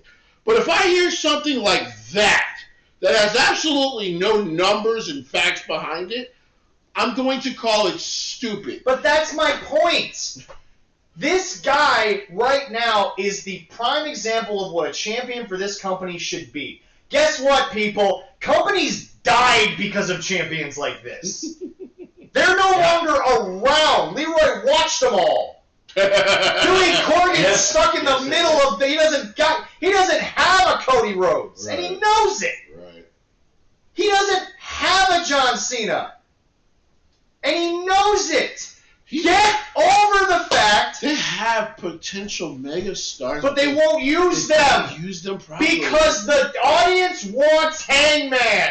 Which right now I'm more than fine with. But look at what. No.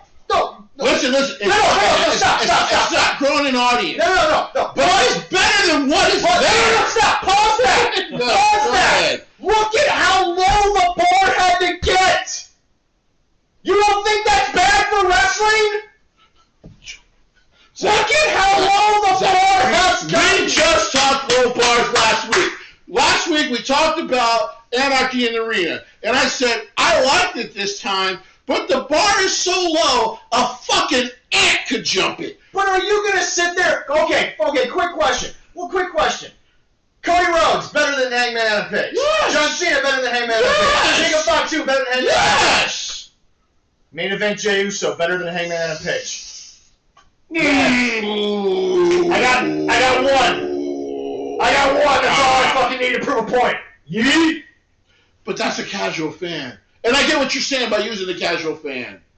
And you're probably right by using the casual fan. I don't think I'm that casual. You are, though. Actually, that's probably your best quality of your input. Absolutely. Seriously, is that you you learn mostly from us, and that's actually great for you. and that you also you do watch on your own, but you also like to watch with your kids. So if it's something that you can't watch, but your kids ain't staying up till 2 in the morning like Jesse and I watching New Japan and like it's not happening because you got shit to do. They have no school, right? They have no school.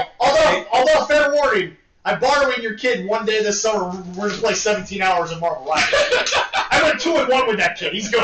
I know he won't care about that. I went 2-1 with that kid. Jesse, I would not be out that early in the morning watching wrestling because I have a woman, and you understand this. She wouldn't care, but there would be consequences for that. Oh, no, mine just goes to bed. And I would come down and watch. Yeah. So does mine. Do you understand how many times Allison has just gone to bed and I just sit there and I'm literally going up and down what happened in CMLL and DDT and Dragon's Gate? I do this shit for a living. I was about to say, my girl, I'm addicted to this shit. Well, it's not a good addiction, but I'm addicted. Not saying it's beneficial to me right now, but I do it. I'm also addicted to sleep. And that's fine. And that's fine. I do love this shit. But all I'm saying is this. I do get my... Jesse, is the bar low? Yeah. But think of... Jesse, we had to have a fucking... Jesse, we had to go from a guy who... The Mimosa match was better than any of the Anarchy. But that's what I'm trying to say. That's true. Jesse, think about how far we've had to fall to go back to a guy that for literally an entire title run, which he's already done, couldn't fucking speak. couldn't fucking make us believe a goddamn We had to thing. literally fall on our face. I think we're going to end up being at odds because I think he's way better than he was in that original title run. Oh, he's better, but guess what? He still ain't that good. There's levels to good, and he still ain't there. Listen, I thought Swerve was going. Yes. I thought Swerve would allow them to gain more fans back into the arenas, and it didn't work. I know. Listen, and I'm going to admit right now, I damn sure probably won't be Hangman, but he's a better option as a character, as a performer. The briefcase the belt is in is a better champion than Jon Moxley. But I want to see the title. By the way, for those who always thought we were hating on the product, who just listened to the audio, I think that is the most beautiful wrestling championship It's a great I have title. seen since Big Goldie. That thing is fucking It's a gorgeous. great title, but it's booked like shit. I agree, which is the fault of the main booker, because when I see that title, when I look at that title, I go, Tony Khan. But back to my point. You When was the last time we saw the title? You don't think the growth didn't stop when Hangman Adam he started all this? I cannot blame the wrestler or the person behind the wrestler when the fucking promoter should have stopped it. So the iPad should have been shut. The Falcons should fire their defensive coordinator. No. He shouldn't get a job in the NFL. Just say it. No. No. In that case, I think the Falcons were wrong. In this case, had Tony Khan fucking fired Hangman, he would have been in the right because it actually did cost them millions. It cost them fucking millions. Which means it's going to cost the wrestlers millions because guess what? The Money Mark can't do this for second, third, fourth, fifth generations of All Elite Wrestling. Maddie and Nick don't give a fuck either. When they're either, they don't give a fuck what their friends get paid. Well, but to be fair, I told all you guys fucking 15 years ago that they don't give a fuck about much. I went to the rehab. I told. One thing. You're not. And to be fair to you, you're not the first bucket to finally come to me. But no, you were right. One thing you respect about me is that that photo's still up. Well, You respect that. Because, like I tell people, I still have. My dad still has a photo with Chris Benoit, and I told him, you keep that one up. I get what he did; it was despicable. But he was he was one of my favorite wrestlers as a kid. Yeah. And I will never take that away from him. Also, as I always repeat to people when Chris Benoit's name came up, the doctor went to jail. Anyway. And I agree with fucking so. And I agree with you too. Whatever he did, that was bad. But when it comes in the ring and shit like that, I love Chris Benoit and everything he did. But why does the guy get to walk away from two things? Number one, being as unprofessional as fuck, you would have fired his ass in a heartbeat. Well, I said it. But that's my point. And then number two, which is even more egregious, bro. Where does your shit go? He can be a bit Where of a does your rambler. shit go to? That I will not take In away the from toilet, you. I hope. So, of course, I'm a big Bray Wyatt guy. Yes. And I always will be one of his biggest fans of all time. But the biggest difference between Bray, the real Wyndham, I want to use the name. The difference between Wyndham and the Bray that we were forced to look at because of Vince's stupidity was Wyndham That's true. told you in a storyadic way. Is that a word? I don't know. He told you in a brilliant cinematic way what was going to happen next. We got to figure out that's a word. You got to spell it. It's not a word. It's not. It's not. We It's will. not a word. There we go. We'll make it a word. Storyadic? Yeah, it's not a word. No, it's not a word. But just Jesse, you can't sit there and tell me that this guy who is start-stop, but it's not even start-stop new gimmick. It's start-stop the same shit. It's start-stop. Jesse, let me be clear. No, pause. Hold on. Wrestlers have done worse to each other than going into your house and having a fucking bedtime story with your baby. And Hangman still won't let it go? We had story time with Uncle Swerve for 2.5 fucking minutes. And for some strange fucking reason, Okay. Thank you! I like story time with Uncle Swerve. Let's be clear. You are very much belittling the sickness of what was actually going on in that moment. The fact that he was having a story time with that man's child, talking about how he was going to end that child's father's fucking career. But if wrestlers now moved on from worse. The baby was fine. The house wasn't burned down. Oh, wait, that was fucking Hangman. Yeah. Wrestlers have moved on from worse in wrestling, and we have always said, wow, that was fucking bad storytelling back then. Like, I'll give you one. Chopper the BB. how Vince... No, fuck that. That was bad. How in the fuck did Stone Cold not shoot the fucking NWO in the head for trying to kill him? It's fucking kind of bad storytelling. Now we all remember it finally because of Stone Cold. Also, Jesse, Jesse, the part that bothers me as well is he doesn't understand the repercussions of what he does. You can't have a match with Swerve, the first one, and then just do it again the second way with the same fucking result. Because the third time, either Swerve has to kill you, well, we agree. or he has to get reparations for every black person in the building. I literally said on that third match, somebody has to die. These two have gone that far. Somebody has to kill the other. But Jesse, it's start-stop.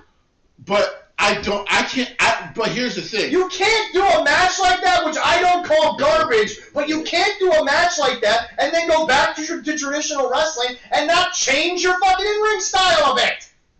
It's true. I agree with that. I will say that is a fair assessment.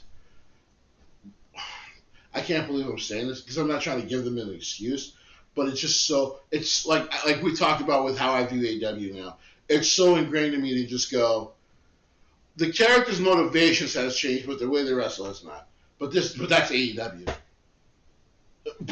So we've gotten... That's AEW. So, okay. Can we just accept the fact Only that... a few of the wrestlers have actually done that. Samoa Joe, but Yeah. look where he came from. Yeah. Like I can go on about the Then can wrestlers we just that's admit done that my issue with Hangman Adam Page is that, guess what? You refuse to grow, and for some strange reason, because you refuse to grow, the company can't.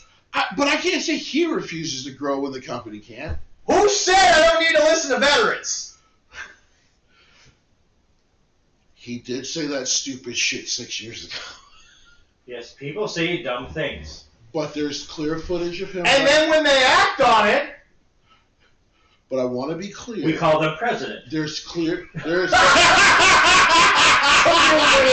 That was good. You're welcome. That was good. Oh, yeah. I will clap on camera for that one. Pretty good. That one, take a bow and straight to your camera, please. Thank you. I love that. And some people fucking stupidly voted for it. I But did it. it's one of those things where the character has changed. He has. Has his style in the ring changed? Unfortunately, no. You You can evolve. And You add see a more character things, but difference yes. from the dude who rode a horse and drank a beer in Jacksonville Stadium to this guy? I do. What's the difference? One, especially now since things between him and Swerve have gotten, I won't say friendly, but understanding of each other. Like he's hesitant. They're frenemies. Actually, here's what I will give him in matches now about his character that he's added. He's hesitant on some shit. Like he's hesitant to go too far again, right? Both him and Swerve. So to give them both credit on that about how they've changed some things. Since him and Swerve have continuously talked all this shit over when they ran into each other, he seems like, in character, in kayfabe, he really doesn't seem to want to trust his friends at all, which, by the way, he should have been done 4 years ago because they called him a drunken asshole. Well, but to be fair, unless you want to be Brandon fucking White Meat Cutlet. Hey, he's a Dragon again back in, what's the name? There's not a goddamn fucking person in the world who would go on screen and have a character that could realistically and fakingly believe in Maddie and Nick Jackson for longer than 6 fucking weeks. Well, you know, if I had a good friend that called me a drunken asshole, I'd appreciate that. Well, in this case, the way they were calling him a drunken asshole was like, you're a fucking loser. This is why the Elite doesn't win. Was pretty fucking rough. That was bad, yeah. But, yeah, so there has been changes. And like I said, there's been enough. There's been, thankfully, enough where now I'm like, yeah, I actually do want to see him take a second shot of a run. And by the way, who is the guy sitting up here who has always said, if I'm wrong, I'm wrong. I'll fucking say it on camera and we'll put it on the internet forever. If he wins this belt, and God does he need to. Oh, please. If he wins this belt and he gets a reign that, by the way, despite what fucking people think, I will watch every week. Well, sure. By the way, I'm off on Wednesdays, America, and Allison goes to D&D. Right. I literally got nothing else to do but sit there, play Marvel Rivals, and got AEW on to the side. Right. Too bad my son. I work at night, but I have it. I get it recorded, so I watch it when I get home. We're gonna fix that later. Anyway. Well, no, he's with his mom on Wednesday, so I can't do anything. Oh, I'm literally just gonna hit him up. We're gonna pick a date in like August. I'm gonna take the day off. And yeah. And he's gonna be in your house. And I swear to God, if you make him get up and do the dishes, I'm gonna fucking come over there and whoop your ass. He's standing on that fucking TV. You will feed his ass. You will order him food. He doesn't get off that fucking couch until we're done with this shit. About playing Marvel Rivals with Leroy's son. They love the game. 2-1, baby. 2-1, baby. He's a good player. And we only have to play 3 games. But anyway, here's the thing. There's sometimes I want my TV. Here's the thing. He has to buy his own PS. Get your ass out of the house and go touch grass for 1 fucking day. You'll know the day 2 months in advance. I know. Anyway, back to this. Jesse. He needs to win. And I will say this right now, even after the yelling and the screaming that I just did. We both did. If he wins and this title reign makes me believe again, I'll be like, because I'll give it to him. I guess here's what I'm hoping for, right? And God, this is a stupid thing when it comes to Tony Khan's booking. But here's what I'm hoping for. I'm hoping when not even fucking if he wins, when he wins this thing from Jon Moxley, we can use him as an actual babyface champion. We can actually grow that fucking main event scene again, and we can do something But who good. doesn't want that when you're Logic? That's me. Who doesn't want that? The problem also is, you know what's going to keep this dude in my doghouse? The dog shit booker. Who's going to have Hangman Adam Page do a buckshot lariat, miss the fucking thing, stand there, put both hands like this to steady himself, because it's a very dangerous move when you realize you're kind of blindly doing it. And Jon Moxley just gonna fucking fake judo choke this bitch to the fucking mat. John's gonna show his fucking teeth and grin and bear it, and Marina's gonna fucking have that stupid bullshit look on her face. Pac will be somewhere else. Claudio will do nothing, and Wheeler will need another shave. And then Jon Moxley will win, and Darby Allin will come out with a fucking baseball bat. Is he back in the U.S. yet?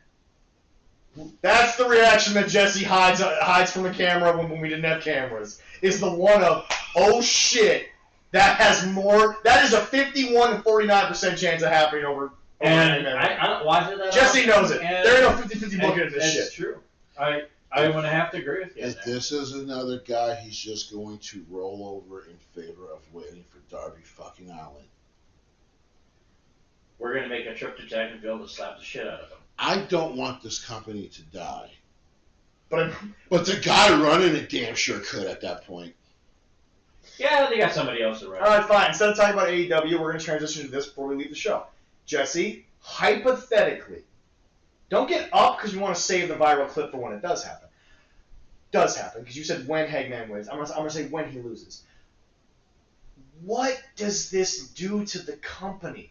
You scared me because I thought you were going to mention Mandy Rose, and I was going to get the fuck up, like, immediately. No.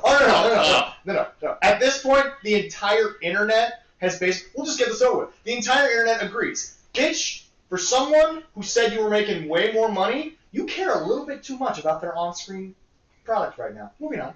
But Jesse... It's almost like watching the same pussy get pounded gets fucking boring. What a weird concept in porn, which is why no one ever pays for it. Yep. But now back to and this. They want us to. Jesse, a legit wrestling topic to end our evening. What are the ramifications if it does just happen that he went from the women's TBS title, waited a year, and his next leap ain't even the fucking Continental. Oh, yeah. It's the world title. Are we talking about Hangman? No. No, Darby. Hypothetically, what are the ramifications to this to this company if he does wait on Darby Allin? Because the problem that we all have right now, and the reason why, even though we've been on it for 6 months, they're now talking about it on other shows, is because Jesse, before he left, they stupidly built him as a legit competitor. You have not seen this video yet. So there's a video of the AEW stars in Seattle. Swerve got a little bit of applause when they put him up on screen. Tony Khan kind of got a little mish. Darby Allin is from the state.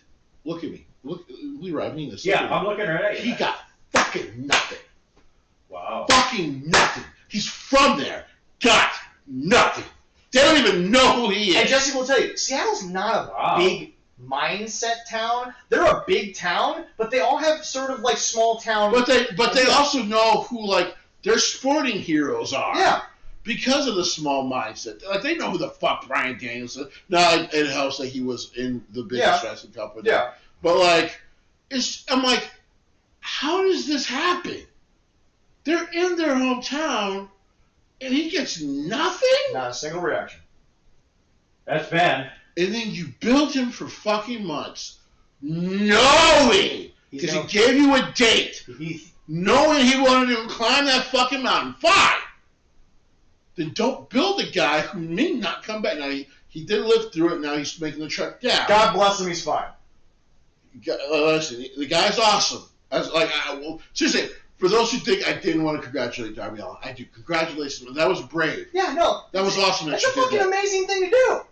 But now going back to pro wrestling. You have to pass hundreds of bodies on the way to the top. Right. They're used as fucking landmarks. Like, yes. It did not fucking help the company to build this guy and let him bounce.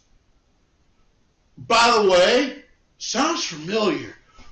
What company between 2011 and 2015 had a guy come back, you let him beat a legend, made him look like a fucking monster, and then for 2 years he was off and on champion, he was barely ever... Oh, Brock Lesnar, which killed a whole fucking main event scene on Raw. Oh, hey, let's update it. Who fucking killed the TNA main event scene? Kenny fucking Omega. Now to give Kenny some credit, at least he showed up on video every week. And also, to be fair, if he was healthy, he would have done a different I'm sure he would have done more matches. Yeah. But that's the thing. And so now... That's why the president of TNA is not mad that Trix is champion, because that champion's going to wrestle every fucking week. Because it's already been worked out between the two companies. And he's on both shows. You don't think they weren't worried about... Because I think he still came out the same show he was on the video. Yeah, so he was there. Oh, yeah, he was there. Yeah, both shows. So you don't think that they're not hesitant to get into bed with WWE after what Tony just did to them? Of course they are. But so far it's working out very, very, very fucking well. Very fucking well. I keep telling people, I don't know if you go and look at their growing numbers and their attendance and their numbers for merchandise. I mean, and Nick Nemeth has talked about it. When they do pay-per-views, they keep going to bigger and bigger shit. And he was like, I gotta admit, it's helped that we. And they're not doing that alone. Yeah. They just couldn't. Not the way they were going. There are some, as we say, there are some fickle fans out there that still don't like what TNA has done. And yet it has grown. Yeah. Yeah. Because they're not paying attention. No, Leroy. Those fickle fans are sickos. Oh, really? You think so? Yeah, they usually are. What else is there? Well, that's true. Okay. There are people that sit there and say, I was a fan of TNA until WWE showed up. Let me guess. You were up at 3 a.m. watching Dragon's Gate? Probably not. I fucking doubt it. I fucking doubt it. Allison gets pissed all the time and she kicks me out of the bedroom because she goes, it's 3 a.m. I'm like, yeah, but Dragon's Gate is on. And I'm watching on my phone. Yeah, my girl was sitting there sleeping. She's like, where are you going? I'm like, babe, I gotta go watch the Noah show. Of course you do, love you. Like, and I'm out. And now I have my own office that I can just literally fucking close 2 doors to. I gotta get that. All I'm saying is And I have a big TV that has Bluetooth, so I can just pop it on. I'd rather sleep. All I'm saying is, I love sleep. I'm not saying I don't. And I'll watch it later. But I love pro wrestling, like I love pro football, like I love music, and like I love Logic. by the way, folks, I watched the TikTok videos. I'm so excited about what Sleep Token's bringing on tour. My God, that setup in Germany It looks fucking crazy. That is special. Alrighty. That is special. You know they've made money the last year and a half. When that's the stage setup? When they got to travel with that bitch. No, folks. Jesse's serious. Let me be very clear. Metallica makes a lot of money, but Metallica pays a lot of people a lot of money. Because, like, when you have a stage setup, that's a lot of hands you have to pay. Metallica had a tour one time where their guys were setting up, and they hadn't set up all the stuff that they'd drawn out in rehearsal, and all of a sudden they were like, you know, it looks stripped down, it looks good, we just want to keep it like this for the whole tour. Metallica made a hell of a lot more money themselves, and they didn't set a bunch of shit. I tell people, fire, big stage setup, dancers, all that shit. Bro, Motley Crue made a lot of fucking money because you know what? All they did was put 2 girls next to Tommy. That's all they needed. All we needed to do. You put strippers up there, that was it. That was their whole gig anyway. That's all they did. That is true. That is true. But yeah, if he loses, let me redo the hypothetical. What if Hangman loses? Who's next? Goldberg. He wants a retirement match in fucking Pakistan. Goldberg. Wow. Yeah. But no, seriously, Jesse, on a serious note, before we get out of here, I don't know. if Hangman loses, we don't even know if Darby Allin's an option. We just know that Hangman lost. Because no one actually knows. We need Hangman to win. Yeah. We do. We definitely fucking need him the story to win. with the Elite and John Moxley's not Nazi wrestling group has to be fucking. Because you know what pisses me off the most, folks.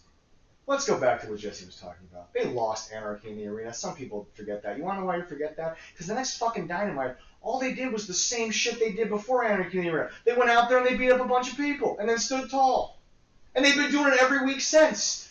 Because John Moxley and Hangman have yet to fucking have a conversation! Which is insane because that match is literally in like 3 weeks. Thank you! July 13th, I believe, right? So let me get this. July 13th? So let me get this straight. Like something like that, I think. All in is earlier this year, yeah. So let me get this straight. Let me get this straight. Y'all motherfuckers are looking at me like I'm crazy. Pause. No, they actually had to do it because they stupidly booked the date fucking 2 years ago, right? Oh, okay. And they did it and not realize, oh, that's also baseball season. So, like, baseball season is much busier in fucking August than in July. Now, luckily... Unless you're the Rockies. Nobody cares to watch the Rockies in August. Because they're terrible. Bro, okay, I'm legit saying this. I know I work for a convenience store gas station, right? Mm-hmm. I know how much money these Rockies players are making. I know they get to spend all summer playing baseball.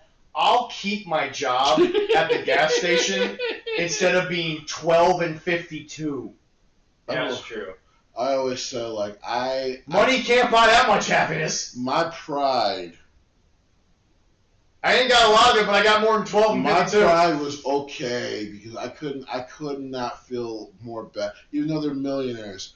But when the Lions went 0-16, I'm like, boy, what a fucking terrible thing to be on your legacy as a player that you didn't win a game that fucking year. And Calvin Johnson never even got a chance to get a ring to like make up for it, and yet he was still first ballot Hall of Famer.